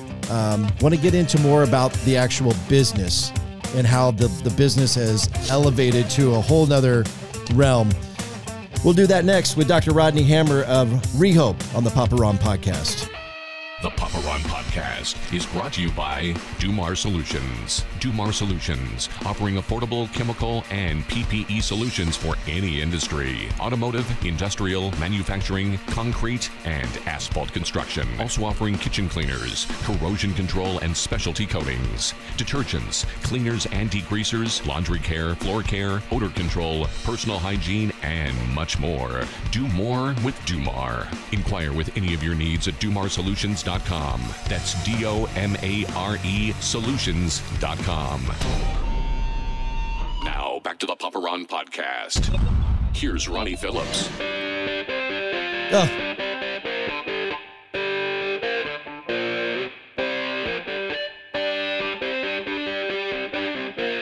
Did I play this one already? I don't remember. Maybe I did. I don't know, but I like it. You like Dire Straits, eh? Oh, yeah. Okay. I hit that and I was like, wait a minute. I don't think I played this bumper yet. Little clearance. I don't think I did. All right. Anyway, we're back. Papa Ron Podcast, episode 20 with Dr. Rodney Hammer of ReHope, formerly known as Restoration House. It was on episode 2 when we had Sean Luchtel in studio to talk about the Heartland Premier and the golf tournament that we did. And I think we raised roughly 20. What do you remember? Because I don't remember now. 21,000 plus. Yeah. Wow. $21,000. I was wondering because I was listening to that episode just a few days ago, and I thought, I wonder how much they raised. Yeah, I cried on stage. I really did. Me too. Yeah, but I've seen you cry. Shut up. You're not supposed to tell people that. God, Jill. It was cool because we had a couple auction items, and I, for some reason, always get assigned to be the auctioneer, and I am not an auctioneer. You did good. So I have fun with it every time that I have to do it, and I think this was the second year that we did a live auction for, I keep wanting to say Restoration House, for ReHope, and we had, I know we had the duck call. Yep. And then we had something else. What was the other thing that we had? Do we have something else? You had a bow. Well, we had the bow. For the veterans. Right. But did we only do, I know what it was. We did the duck call. Okay. And so then these people are going back and forth on this duck call. All right. Duck call is probably valued at, I don't know, $200 or something like that. Wow. And it gets up there to, I think, 2,500. Yeah. But we were like $2,500, $3,000, right? Person who buys it, it's a woman, walks up to me, and I kind of know her. Okay. And she says, she gives me a hug, and she's crying. I'm crying. I was like blown away. Mm-hmm. And she says, do it again. I go, what do you mean? She goes, sell it again. She donated it back. Oh my god! To go back and run the live auction again. So then I'm like, yeah. Well, and then the two guys that were bidding against her or whatever. Yeah. I mean, they're just pop, pop, pop. It got down to these three and these two guys. And the one guy says to the other guy, let's go in. You do 1,000, I'll do 1,000. We'll give him another 2. And it's a duck call, about yay big. That so wait, call. who ended up with it? So one of these guys. So my partner, Logan Burdett, ended up with it. Okay. And our sponsor, Ryan Bader, at the end. So I'm trying to see if I can get this right. Michael Hunsucker from Heartland Bowhunters, wife's mom, bought it and then gave it back. Right. Okay. Okay. And then Ryan Bader from TriStar Arms, who's a sponsor of Heartland Waterfowl, was in a bidding war with my partner, Logan Burdett. Right. Logan's on stage with me. He's going like this. I got people bidding behind me. And then Ryan says, hey, you put in this, we'll put in this, we'll go in together, and then you get the call, and then I'll figure out a way to get a call, somewhere down the road. Or they worked out, they negotiated something. Anyway, so we raised a boatload of money. The golf tournament was a sellout. It was awesome, and it was a ton of fun. Phenomenal. And unfortunately, you weren't able to be there. I know we talked about that off the air. You had This is the problem about the hard part about your job is that you're always on call for crisis situations. Yeah. And here you are, you would love nothing more than be able to show up at a golf tournament where we're raising money for your organization and meet and greet and network and all the things. But you get a alarming call. And I know you told me that we couldn't disclose what was happening, but it was a serious situation. I mean, yeah. Life or death situation, as it seemed, and you needed to be there for somebody's safety. And so you chose to do that, and totally understandable. But that's, we talk about this, but I don't think many people understand that you're often putting yourself in harm's way by, taking care of these people and bringing them in. And so it's very, very admirable. The business of human trafficking has so many different facets. Right. There's the actual physical, and so look, Baptist pastor, sex. I'm going to say the word sex. All right. So we're going to talk about sex here a little bit because it's primarily what the issue is. Would you agree? Yeah. I mean, there's sex trafficking and there's labor trafficking, right. But the vast majority of victims are in the States are sex trafficking victims. Right. Sex slaves. Yes. So there's the physical aspect of it where the person can order somebody online and have a intercourse or some sort of physical interaction. An encounter. Mm-hmm. I'm trying to find the right verbiage. But there's also the online stuff. Yeah. And whether it's a video conferencing, live video conferencing where the person is paying this person to perform different acts for them. And so where do you, again, is there anything beyond that? And where do you see the major problem being? And do you think the problem is, I know I'm throwing a lot at you here, but I think some of these people who maybe have issue with pornography don't understand that they're watching somebody perform not on their own power or their own will. They think that these are people who are doing this upon their own will, but they're sometimes not. So can you dive into that and give us some clarity? Yeah. So there's at least a couple of forms to simplify it of online trafficking. And so one version would be pornography of different types. And unfortunately, there's a lot of child sex abuse material. It used to be called child pornography. There's no such thing. Children can't consent. They cannot consent legally. And they cannot consent developmentally. Mm-hmm. So it's rightfully now called child sexual abuse material. And so there's a lot of minors depicted online in all kinds of terrible things, or even in settings where they try to make it look like, it's consensual or whatever, but they're kids, they're minors. So it's not only illegal, it's awful. So you have adults too that are raped on camera, that are abused on camera, that are forced to do things, and they might be videotaped and then it's uploaded. They might be kids in some part of the world that are made to do things, and then people watch it live or whatever. People pay money to view other people online that are sold, that are forced to do this. And so those are forms of online trafficking. I will say and I'll use one example because people need to know this is not cool. There's a whole movement towards a thing called OnlyFans, right? And people think it's harmless. And I think it's just another form of TikTok, right? Right. The problem with OnlyFans is there is a ton of trafficking going on in OnlyFans. I'll give you an example. You wouldn't know it from watching it. If you're just a buyer, right, you can go on to OnlyFans, and we have a huge problem now with young girls creating their own OnlyFans accounts.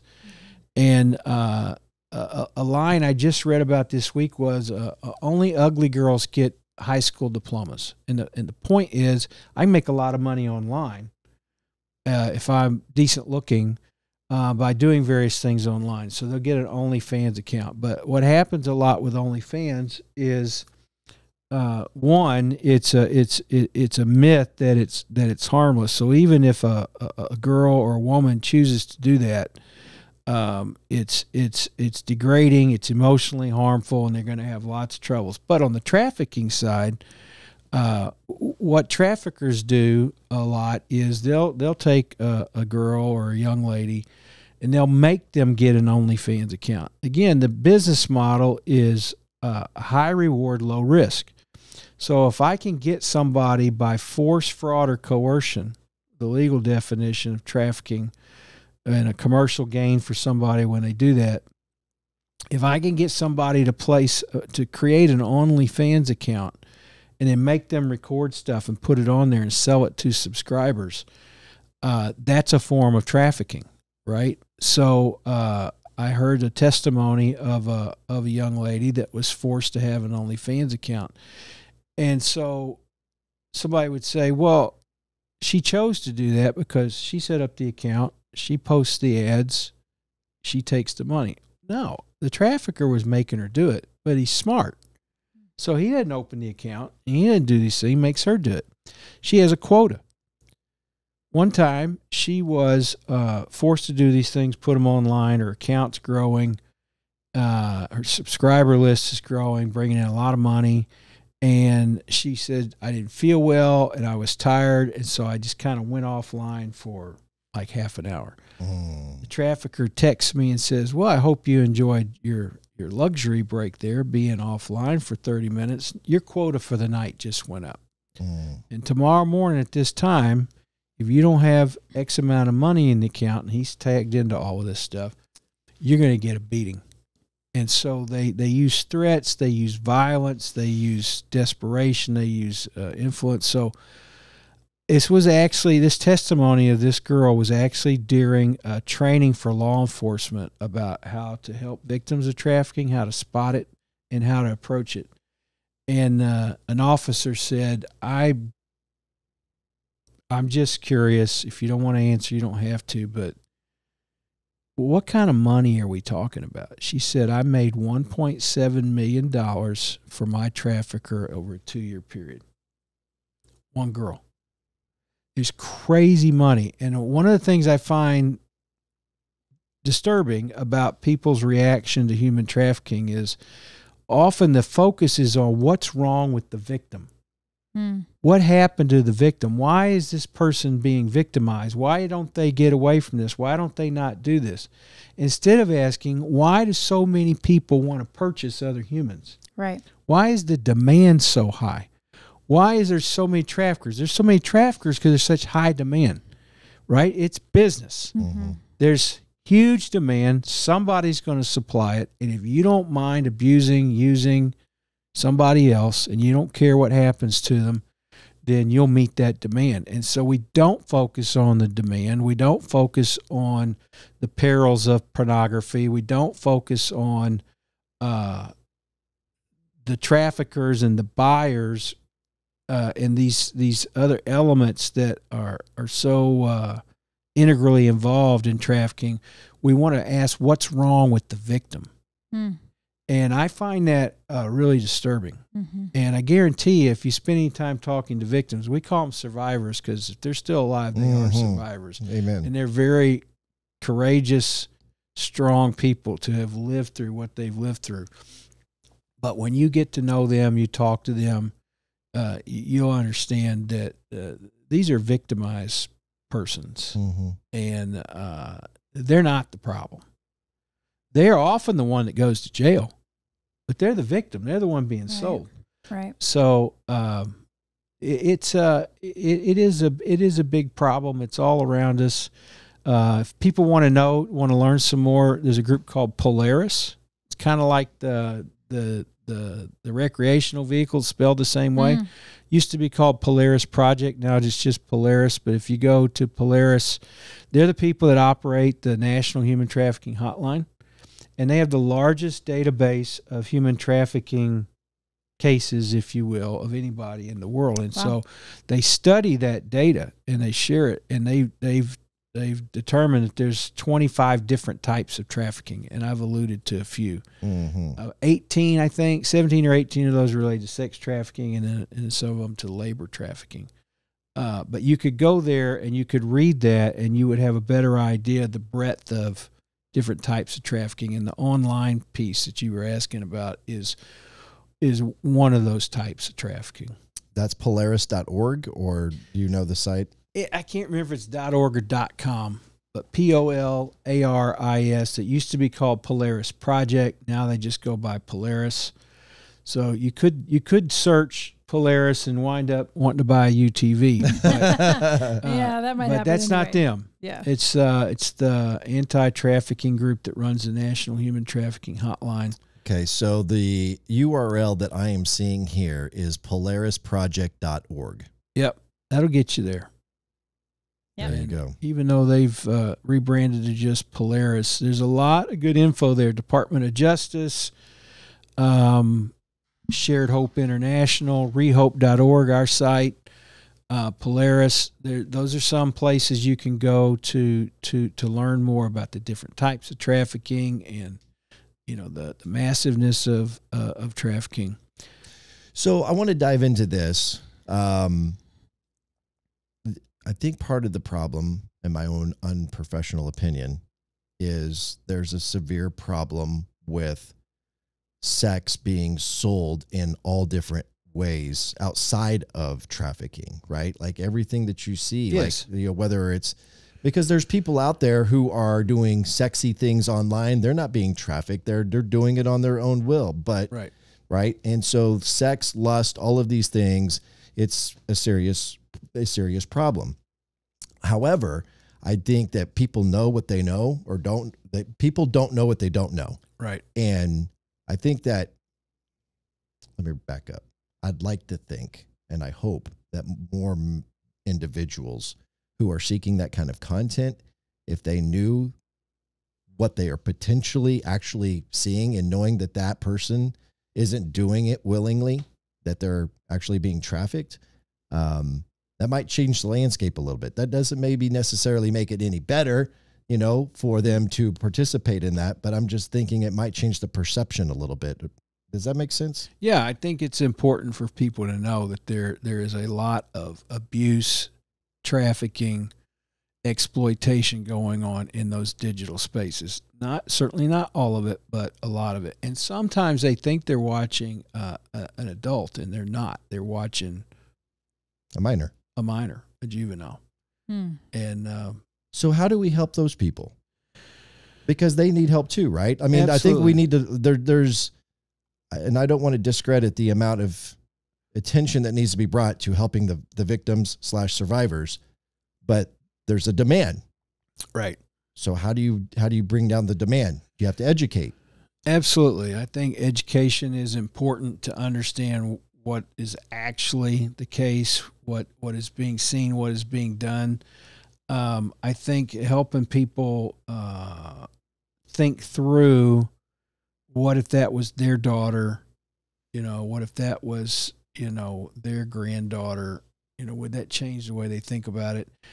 Part of the challenge is we have this hyper-sexualized culture. That's my point. Right? That's exactly my point. Where you were going. So we have objectified people. And once you objectify somebody, then you can do lots of things because they're no longer a human with intrinsic value made in the image of God. They're an object. So if you can objectify somebody, you can use them. You can abuse them. I think on the other side is I think for Christians and for the church is to recognize that we need to set a different standard. Right? We don't need to be like everybody else. Our kids want to be like everybody else, but we need to help them understand why they don't want to be like everybody else. They don't have to follow the crowd. They don't have to post sexy images of themselves on Instagram or TikTok or whatever in order to be accepted, loved, appreciated.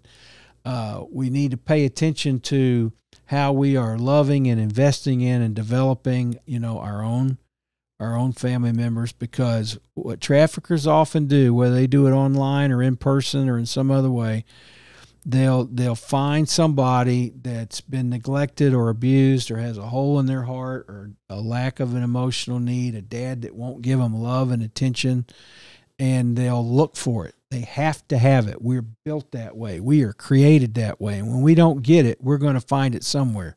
One of the ladies in our program said, I ran away from home because I was tired of the abuse and the neglect, and all I wanted was to be loved and accepted. So I joined a gang looking for love and acceptance. And she said, and instead of getting that, and at first I thought I was getting that, they sold me to my first trafficker. And I thought, I'm just like what my family told me. I'm not worth anything. I'm trash. I'm stupid. And I was convinced that this was all I was ever going to be able to do, and I was going to die in being trafficked because I didn't have an alternative. I went looking for love and acceptance. I got sold.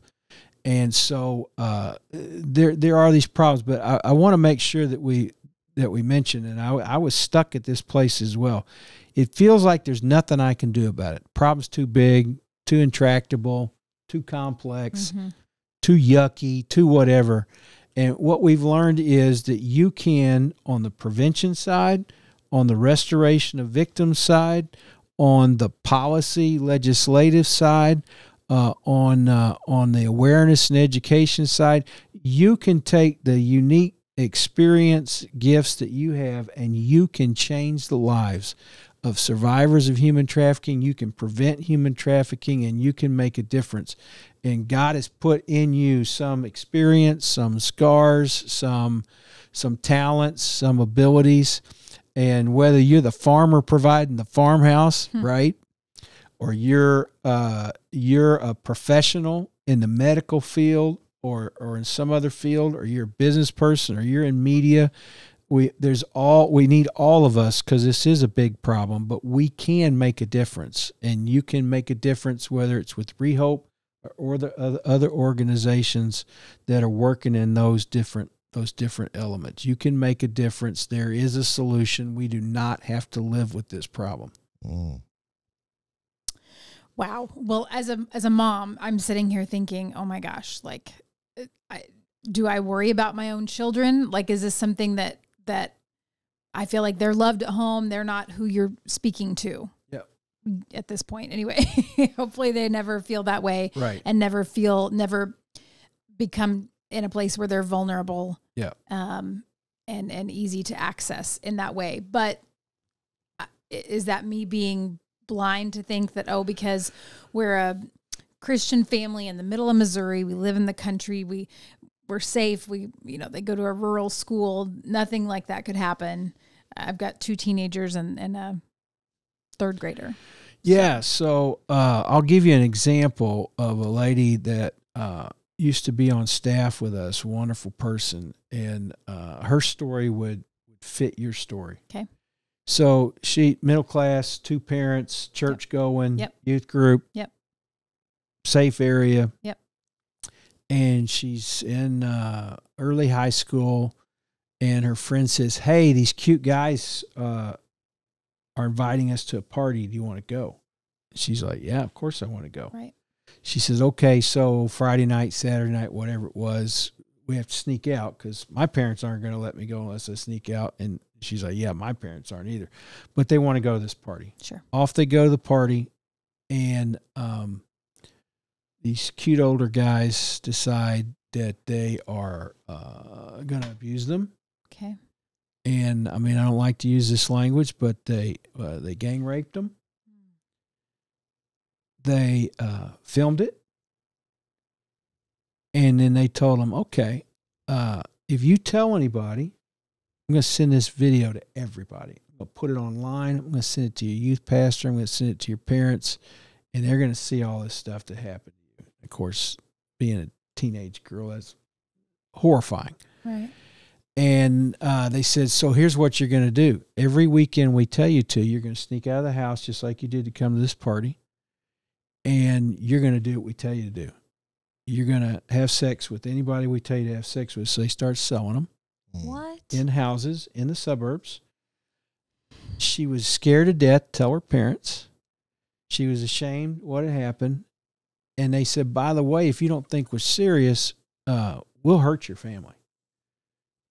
And she was scared enough as it was anyway. But a couple weeks into this, while they were at school and the parents were away working, both parents worked, they went by the house and they killed their dog. And then they sent a note, texted the girls and said, just in case you didn't think we were serious, we killed your dog today while you were at school. This sounds like a movie or something. I know, but it's unbelievable. I could introduce you to the woman. Oh, no, I'm not saying I don't believe you. I'm just saying it sounds like. But I'm just saying it's very real. And to my point, she wasn't vulnerable. Right. All she did was go to a party. Right. Unfortunately, I'm hearing that on college campuses, this is not unusual. And so even when you don't feel like there's a vulnerability, they need to know as young people, not everybody's looking out for their best interests. Right. And then the other way that kids in suburbs and places like Greenwood, whatever, get sucked in is somebody pretends to be something they're not online, but wants to be their friend, whatever, and it's actually a predator or a trafficker, and they try to establish a rapport, right? You know what the number one recruitment tactic is for boys? Oh, no. Can you guess? Well, Sports? Gaming. I was going to say video games. That was Video gaming. We weren't video gamers. We played Pong.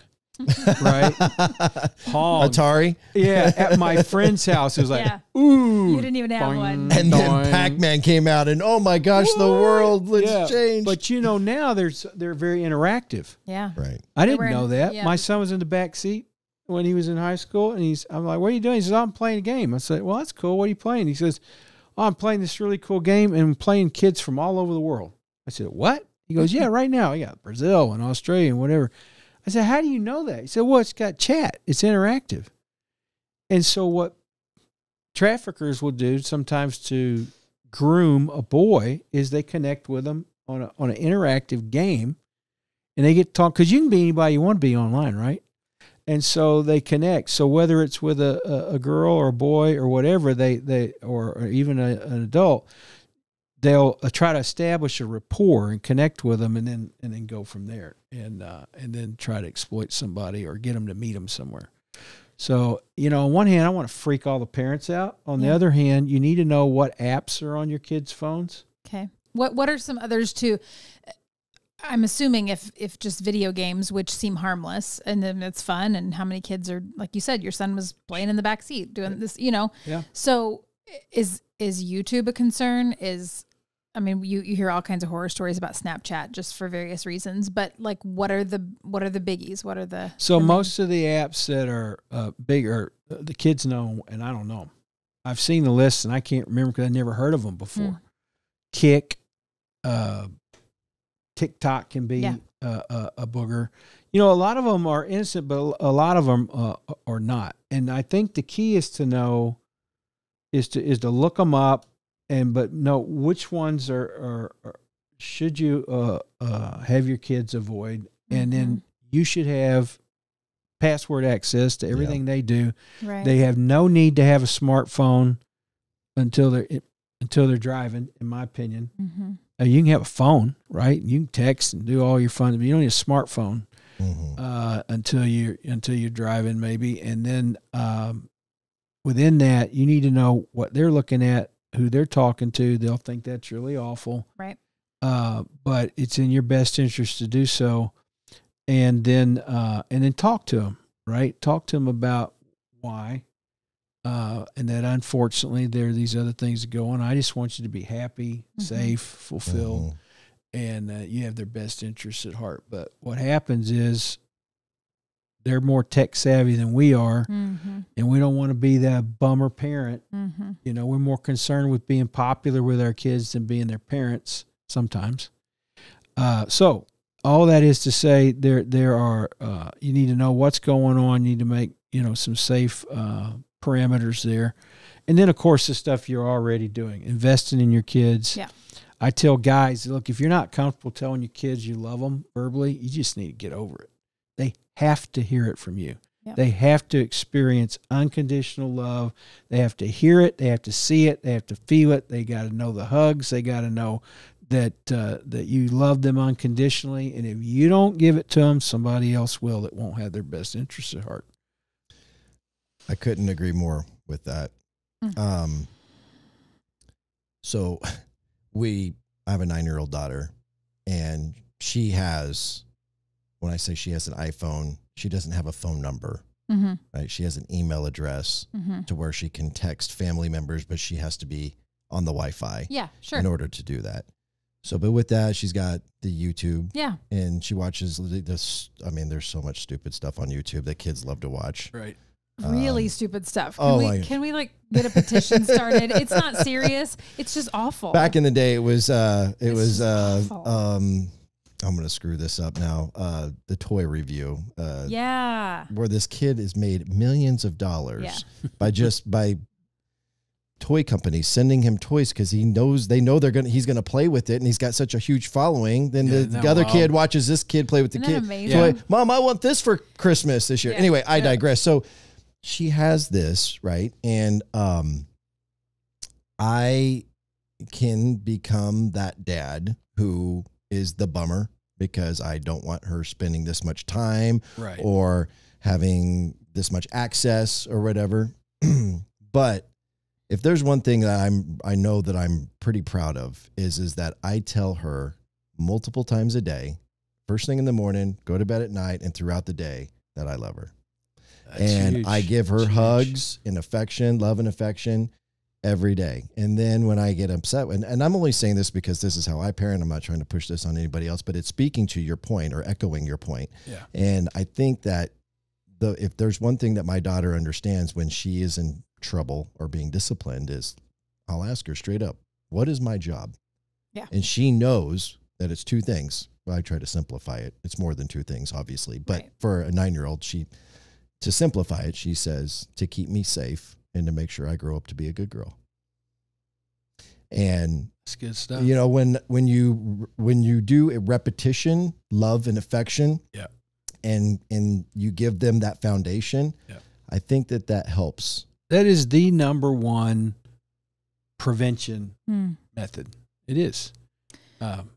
But it also, like when you're coming down on them and you're saying, hey, this is not, even though the cool kids are doing this, you're not going to do this. Then I'm not just the dad who's a jerk who's always coming down on the kid. Right. She has the foundation of love and affection to go along with it. That she, you know what I mean? It's not just, my dad's just a jerk and all he says is no, and he doesn't ever talk to me unless I'm in trouble or whatever, like she gets both. Right.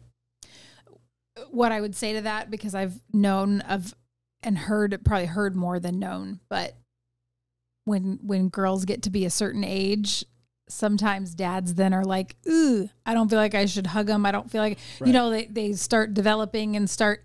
And it's a really good point. Then it kind of gets to be like, well, and sometimes girls also, because my daughter kind of did this too. She's like, Dad, you don't need to kiss my, no, you don't need to, I don't need you to kiss my, and he's like, too bad. Sorry. No, not gonna, And so I think sometimes it's easier for dads to be like, just to back off. Sure. And that has to be confusing, I'm sure. Sure. But if you've already laid that foundation. Yeah. Right. If you've already laid the foundation like Ronnie's talking about. Yeah. Then like when my son got to a certain age, he's like, yeah, Mom, don't hug me. And she's like, give him a big old hug anyway, know. But you can deal with that then at their age and stage, but you've already laid that foundation. Sure. You're still telling them that you love them. You're still there for them. You listen to them. You spend time with them, even as that changes over time. I only bring that up. I felt uncomfortable after I said all that. I was like, ooh, that probably sounded really self-serving.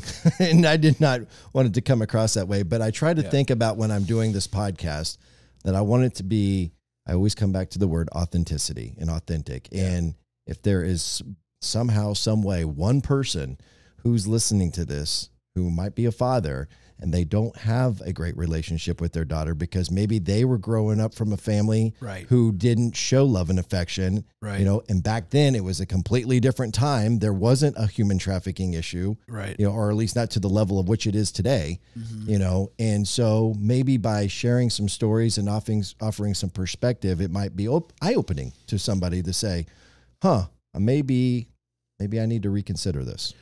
Yeah, and it's true that 90% plus of the women and children that we see that have been trafficked, and I read that this is true among many others, is often they had neglect and abuse in their childhood that left this big hole, left this big need in their life that then somebody exploited later on. So that is the best thing you can do as a parent, is to love and value and spend time with your kids and make sure that they get that love and sense of value from you. That's great stuff. Do we need to, I'm going to ask kind of a weird question, because one of my bragging rights as a parent that I've become really successful at, I have 3 kids, and all 3 of them are, I think, equally as scared that they're going to be kidnapped. And I laugh about that.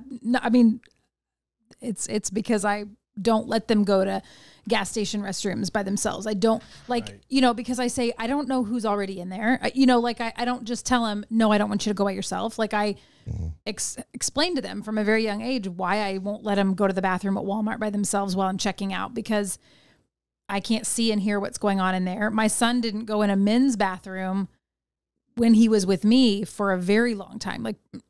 He does now. He's 13. But when he was, I don't know, at least 8 years old, I know I was still just saying, you go with us, because he's the only boy in, the family. And if we're out for the day, I'm not going to send you in the men's bathroom. I don't know. I can't do anything to help.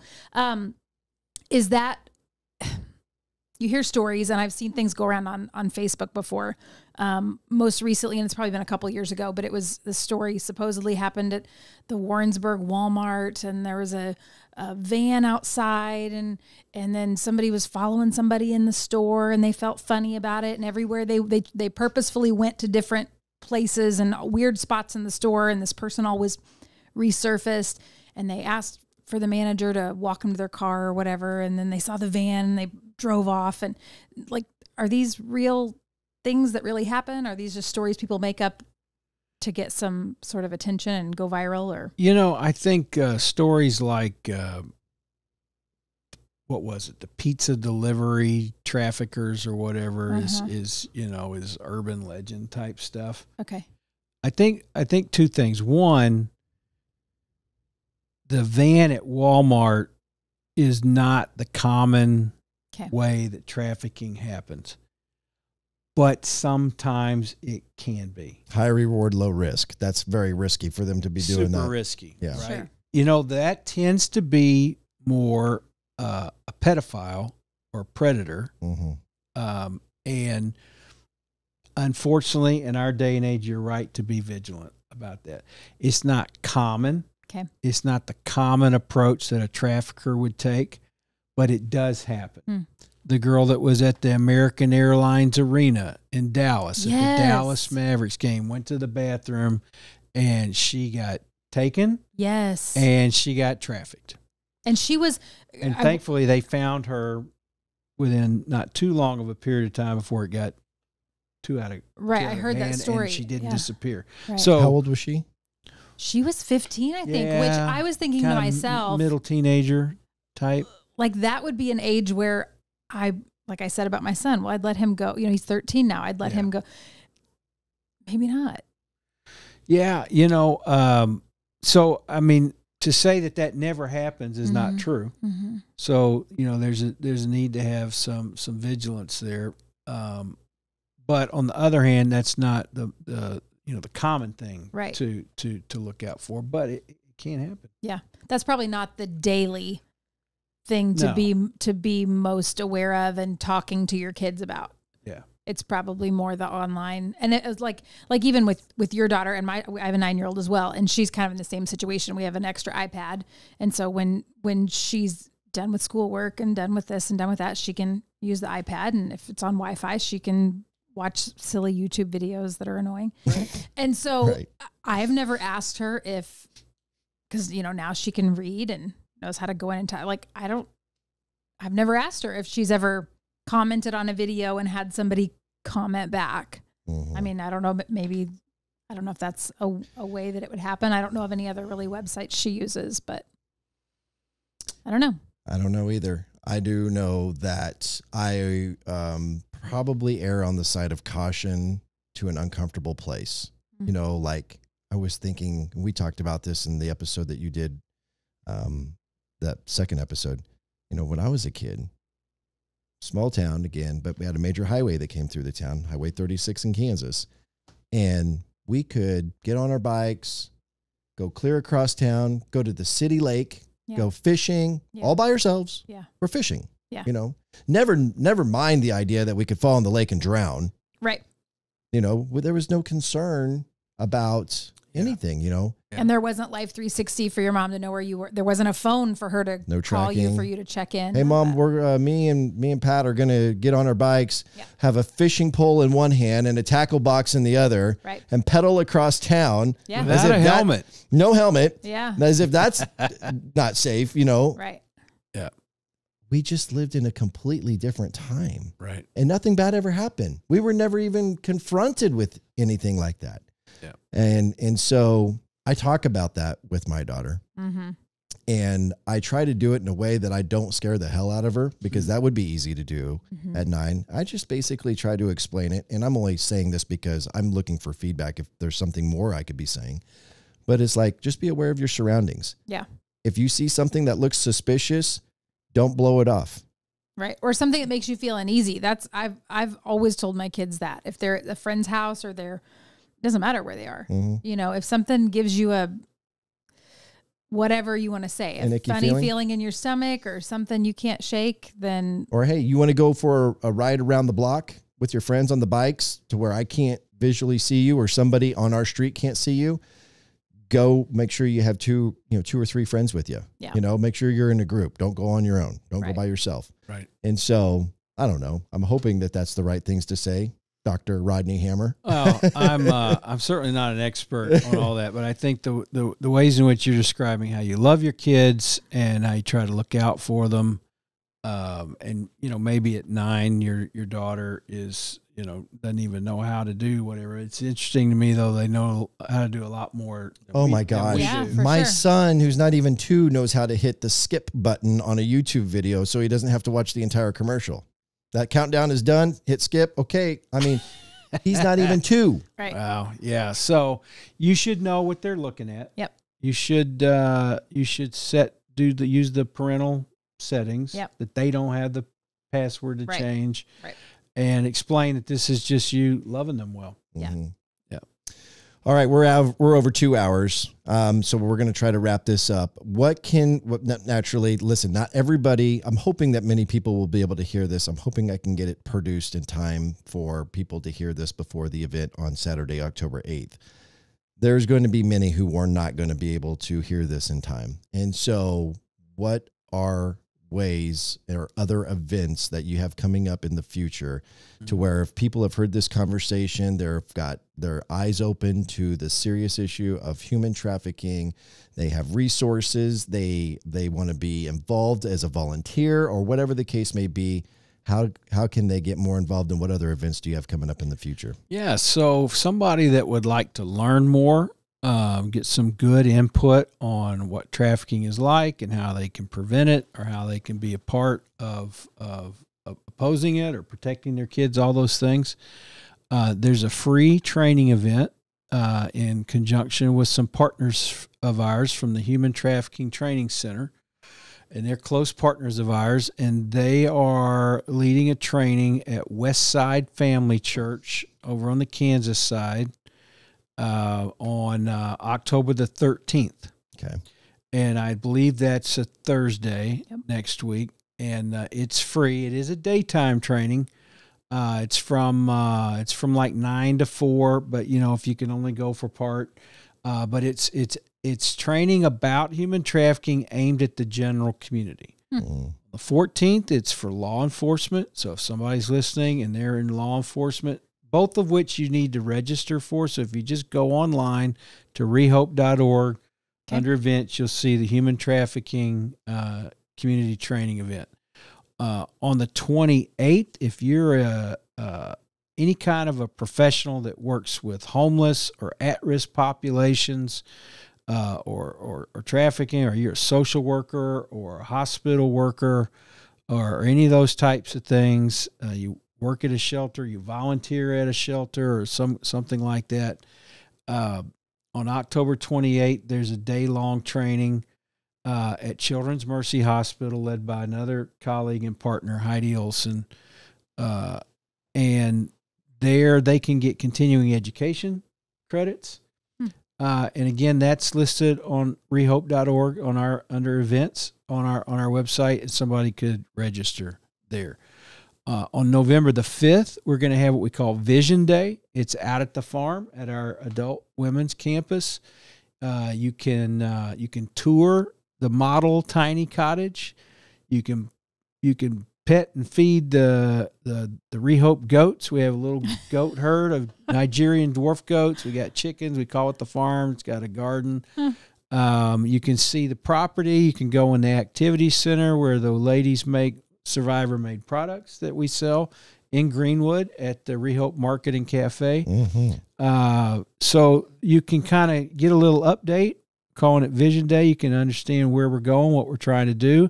You can see how that part works, at least with the adult campus, and see where we're going to put the tiny cottages and be a part of that. And it's very interactive event. So that's Saturday, November the 5th from 9:30 to 11:30. That's also at rehope.org.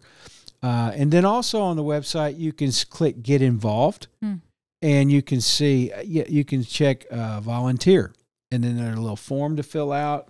And then if you want to be directly involved with people in the program, teach a class, be a mentor, be a part of the gardening piece, or the small animal therapy piece, or you're willing to do yard work or things like that. Sure. We're going to have 17 acres worth of grass to cut. So we're going to need some more volunteers to help us, weed eat and keep things nice and all of that. The women in the program, they all participate in the chores, but there's a lot to do, right? There's always something to fix, build, cut. And they're all women? So the adult women's campus is all women. On the children's campus, we have a home for girls, and now we have a capability for boys. Okay. So you can go to rehope.org and you can click Get Involved. Are men ever, sorry, I interrupted. I was just wondering, I just had a thought though, do you have situations where men are victims? Yes. I'm talking adult men. Yes. So adult 18 and up, young adult men are, as well as boys, but young adult men are often targeted. And again, it's the exploitation of vulnerability. So if they're homeless, if they're a runaway, if they're unemployed, if they're mentally ill, whatever thing that would make them be in a desperate type situation, or not unlike the former staff member that went to the party, sometimes somebody winds up in a place or a situation, wrong place, wrong time, and they get taken advantage of and then exploited or blackmailed or whatever. So it does happen. Boys don't like to talk about it. They don't want to be identified as having had this. I spoke at a conference one time to college students, and I mentioned that, sometimes boys are trafficked too. This young man is in college, came up to me during the break, and he said, I just want to thank you for saying that sometimes boys are trafficked too. And I said, well, you're welcome. And I just waited, and he said, I was trafficked, and I've never told anybody. Whoa.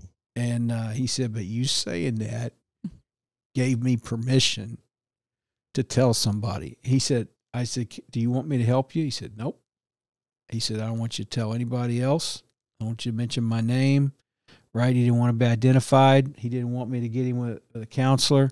He said it was just helpful to know that somebody else said it knows. Yeah.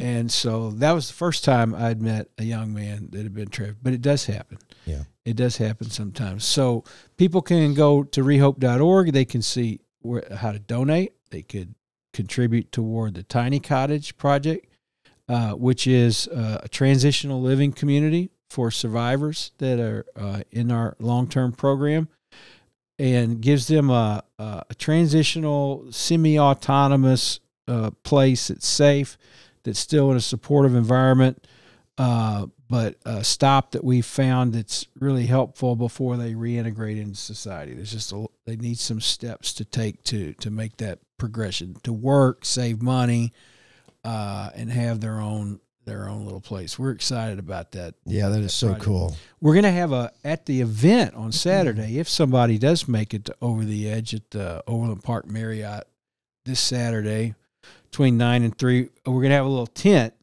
And in the tent, you can take a virtual tour of the tiny cottage. Cool. Tiny cottage. Cool. We couldn't get the tiny cottage there. It's out at the farm. Okay. They're hard to haul around. I can't imagine. And expensive to haul around. Yeah, we learned. that's more like it. But they'll get a virtual tour. There'll be all kinds of other fun things to do, but they can get a little piece of that as well. I was going to ask you earlier, and then I thought, well, no, that's a silly question because security-wise, you wouldn't say where the farm is or where the tiny homes are. But then you're talking about touring and checking them out. So yeah, you publicize where yeah, it is, so or no? We didn't used to publicize either the minor's home or the adult home.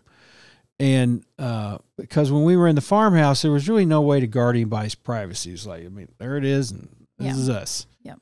But since we moved to the former church property, and we added acreage from originally 5 to 7 and now 17 in multiple buildings, we can guard their privacy while letting somebody get an idea of what we're doing out there. Okay.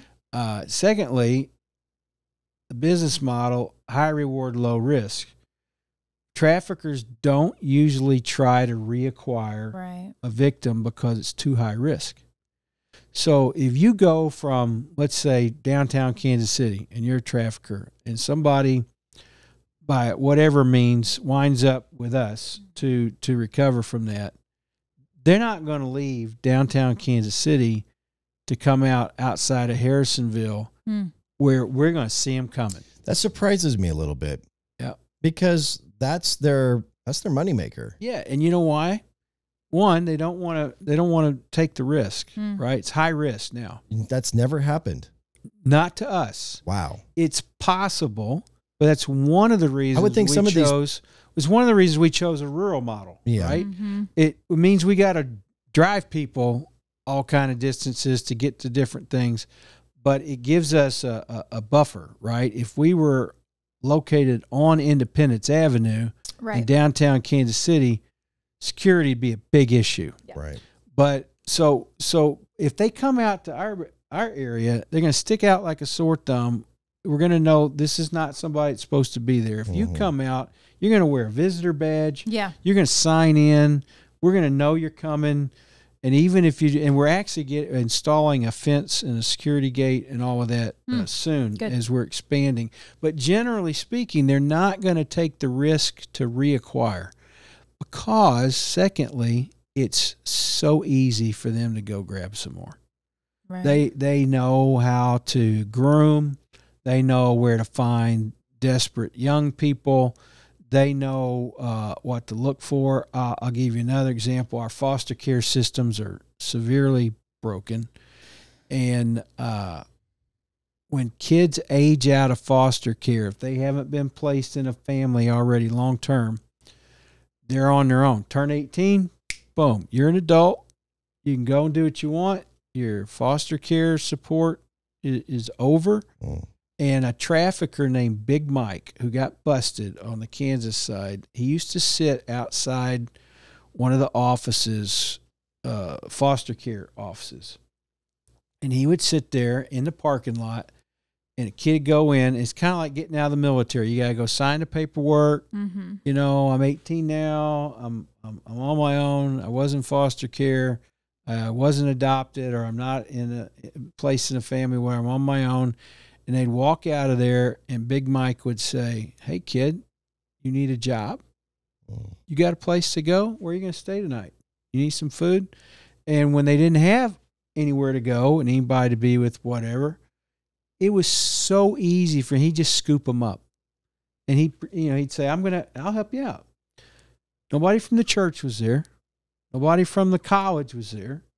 Nobody from the community center was there. Nobody from it. A trafficker was sitting there going, come on, kid, I'll take care of you. And then he'd traffic them.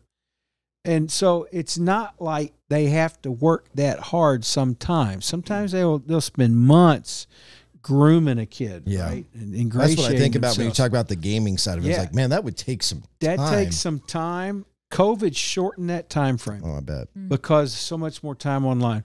But there's so many other things. A kid that runs away and is on the street, within 48 to 72 hours, they're contacted by a trafficker. One of our churches used to have a homeless shelter for women, and the dadgum trafficker would come into the shelter to recruit women. And he'd come in and he would say he wanted to volunteer or whatever, help out. And because it wasn't... Okay, so that's risky, right? Well, that's considered pretty risky, I would think. But if he was volunteering... Think of the homeless shelters you know of. Yeah. People coming in, all kind of people coming in. He didn't come in and say, hi. Yeah. I'm Buddy the trafficker. He just came in, and acted like a homeless dude. I guess let me re-ask this then. Sorry. Was this something that he was coming back regularly and had picked off several individuals, or was this just a one-time deal where he was trying to get one person? So he started coming in, and then the pastor and some of the volunteers are like, who is this guy? And then one of the women in the shelter said, well, that dude is a trafficker. He's pimping out women just down the way. Ooh. And identified him. So then they had to... Oh, okay, that's who this guy is. So now you're not allowed to come in anymore. But, in a homeless shelter situation, you got a lot of people coming and going. And he feigned an interest, in helping out or whatever. And all he was looking to do was to traffic some of these women who were in a homeless shelter. They're in a desperate situation. And he'd say, hey, I can get you a job. I can get you out of here. Yeah. It was a business opportunity for him and an opportunity, they thought an opportunity for them. Exactly. Force, fraud, or coercion. So I was at a trial the last 2 days, and they used fraud to find the girls, right? So the fraud was, I'll help you get where you want to go and get work. This is a hugely common one around the globe and also true in our area. So the fraud was, you want to go get work, you're impoverished, and I can help make that happen for you. Great. That's what I'm looking for. That's what I need. So the ladies go with these guys, and then they turn on them, right? And so there was a trial.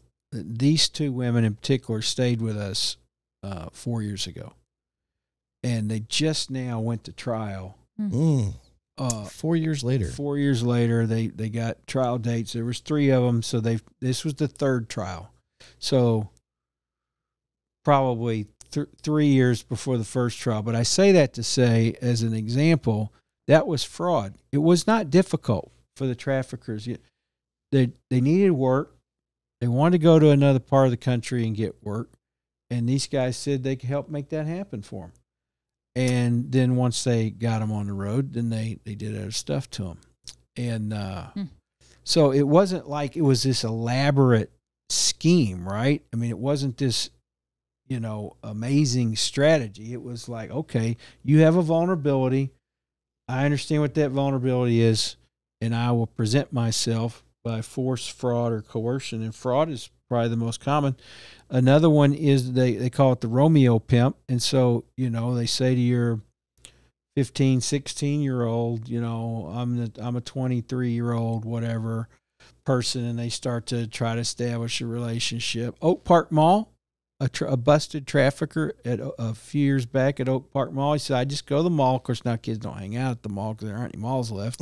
Right. But Oak Park's still there, but yeah. So he'd go to the mall, and he'd look for little clumps of girls, and he'd go up, and he had one line.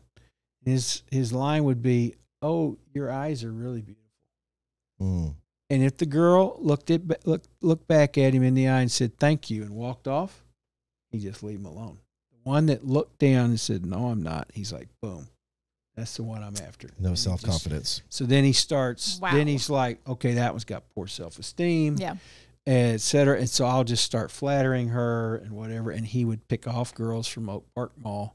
And it would, again, this is not an elaborate, super funky, complex, strategy. It was just find a vulnerability and exploit it. And it could be as simple as that, or the girls that needed work, or whatever. You want to be a model? Oh, you're so beautiful, you could be a model. Right. Oh, I'd like to be a model. And so the fraud. Force is the person that took the teenage girl from the American Airlines arena, right? But they don't usually have to do that. And so back to the reacquiring. Why would I go risk standing out like a sore thumb, getting busted, high risk? Now I've lost my whole business model. I'll just go to the homeless shelter where the runaway kids are, to the vulnerable, and snag some more. Right. Wow. It's a business decision in a horrific sense. 100%. Yeah. Thank you. I really do appreciate you not only taking the time, away from your wife and your family on a Thursday evening when you probably would rather be watching Thursday night football. I did when I was checking to see if we got any text message to come in. It was a pretty boring game. The Colts won 12-9 in overtime over the Broncos. So you didn't miss much.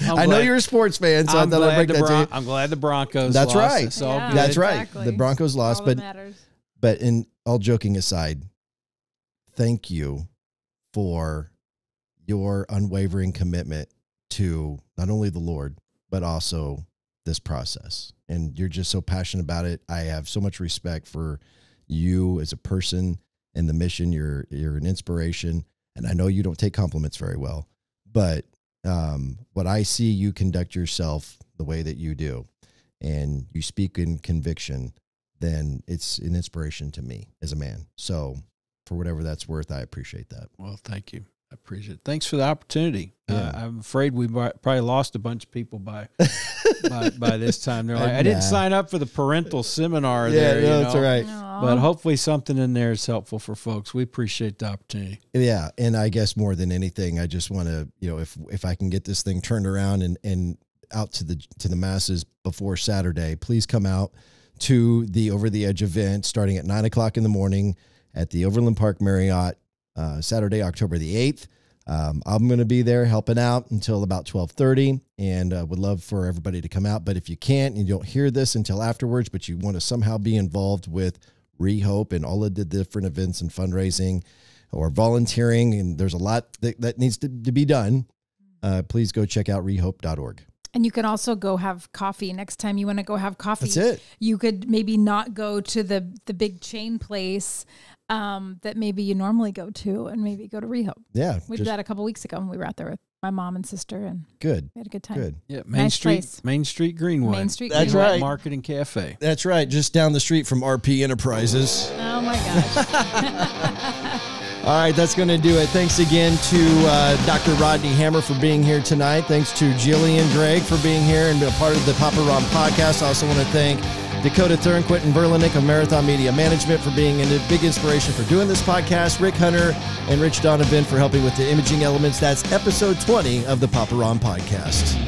You've been listening to the Papa Ron podcast. MHD.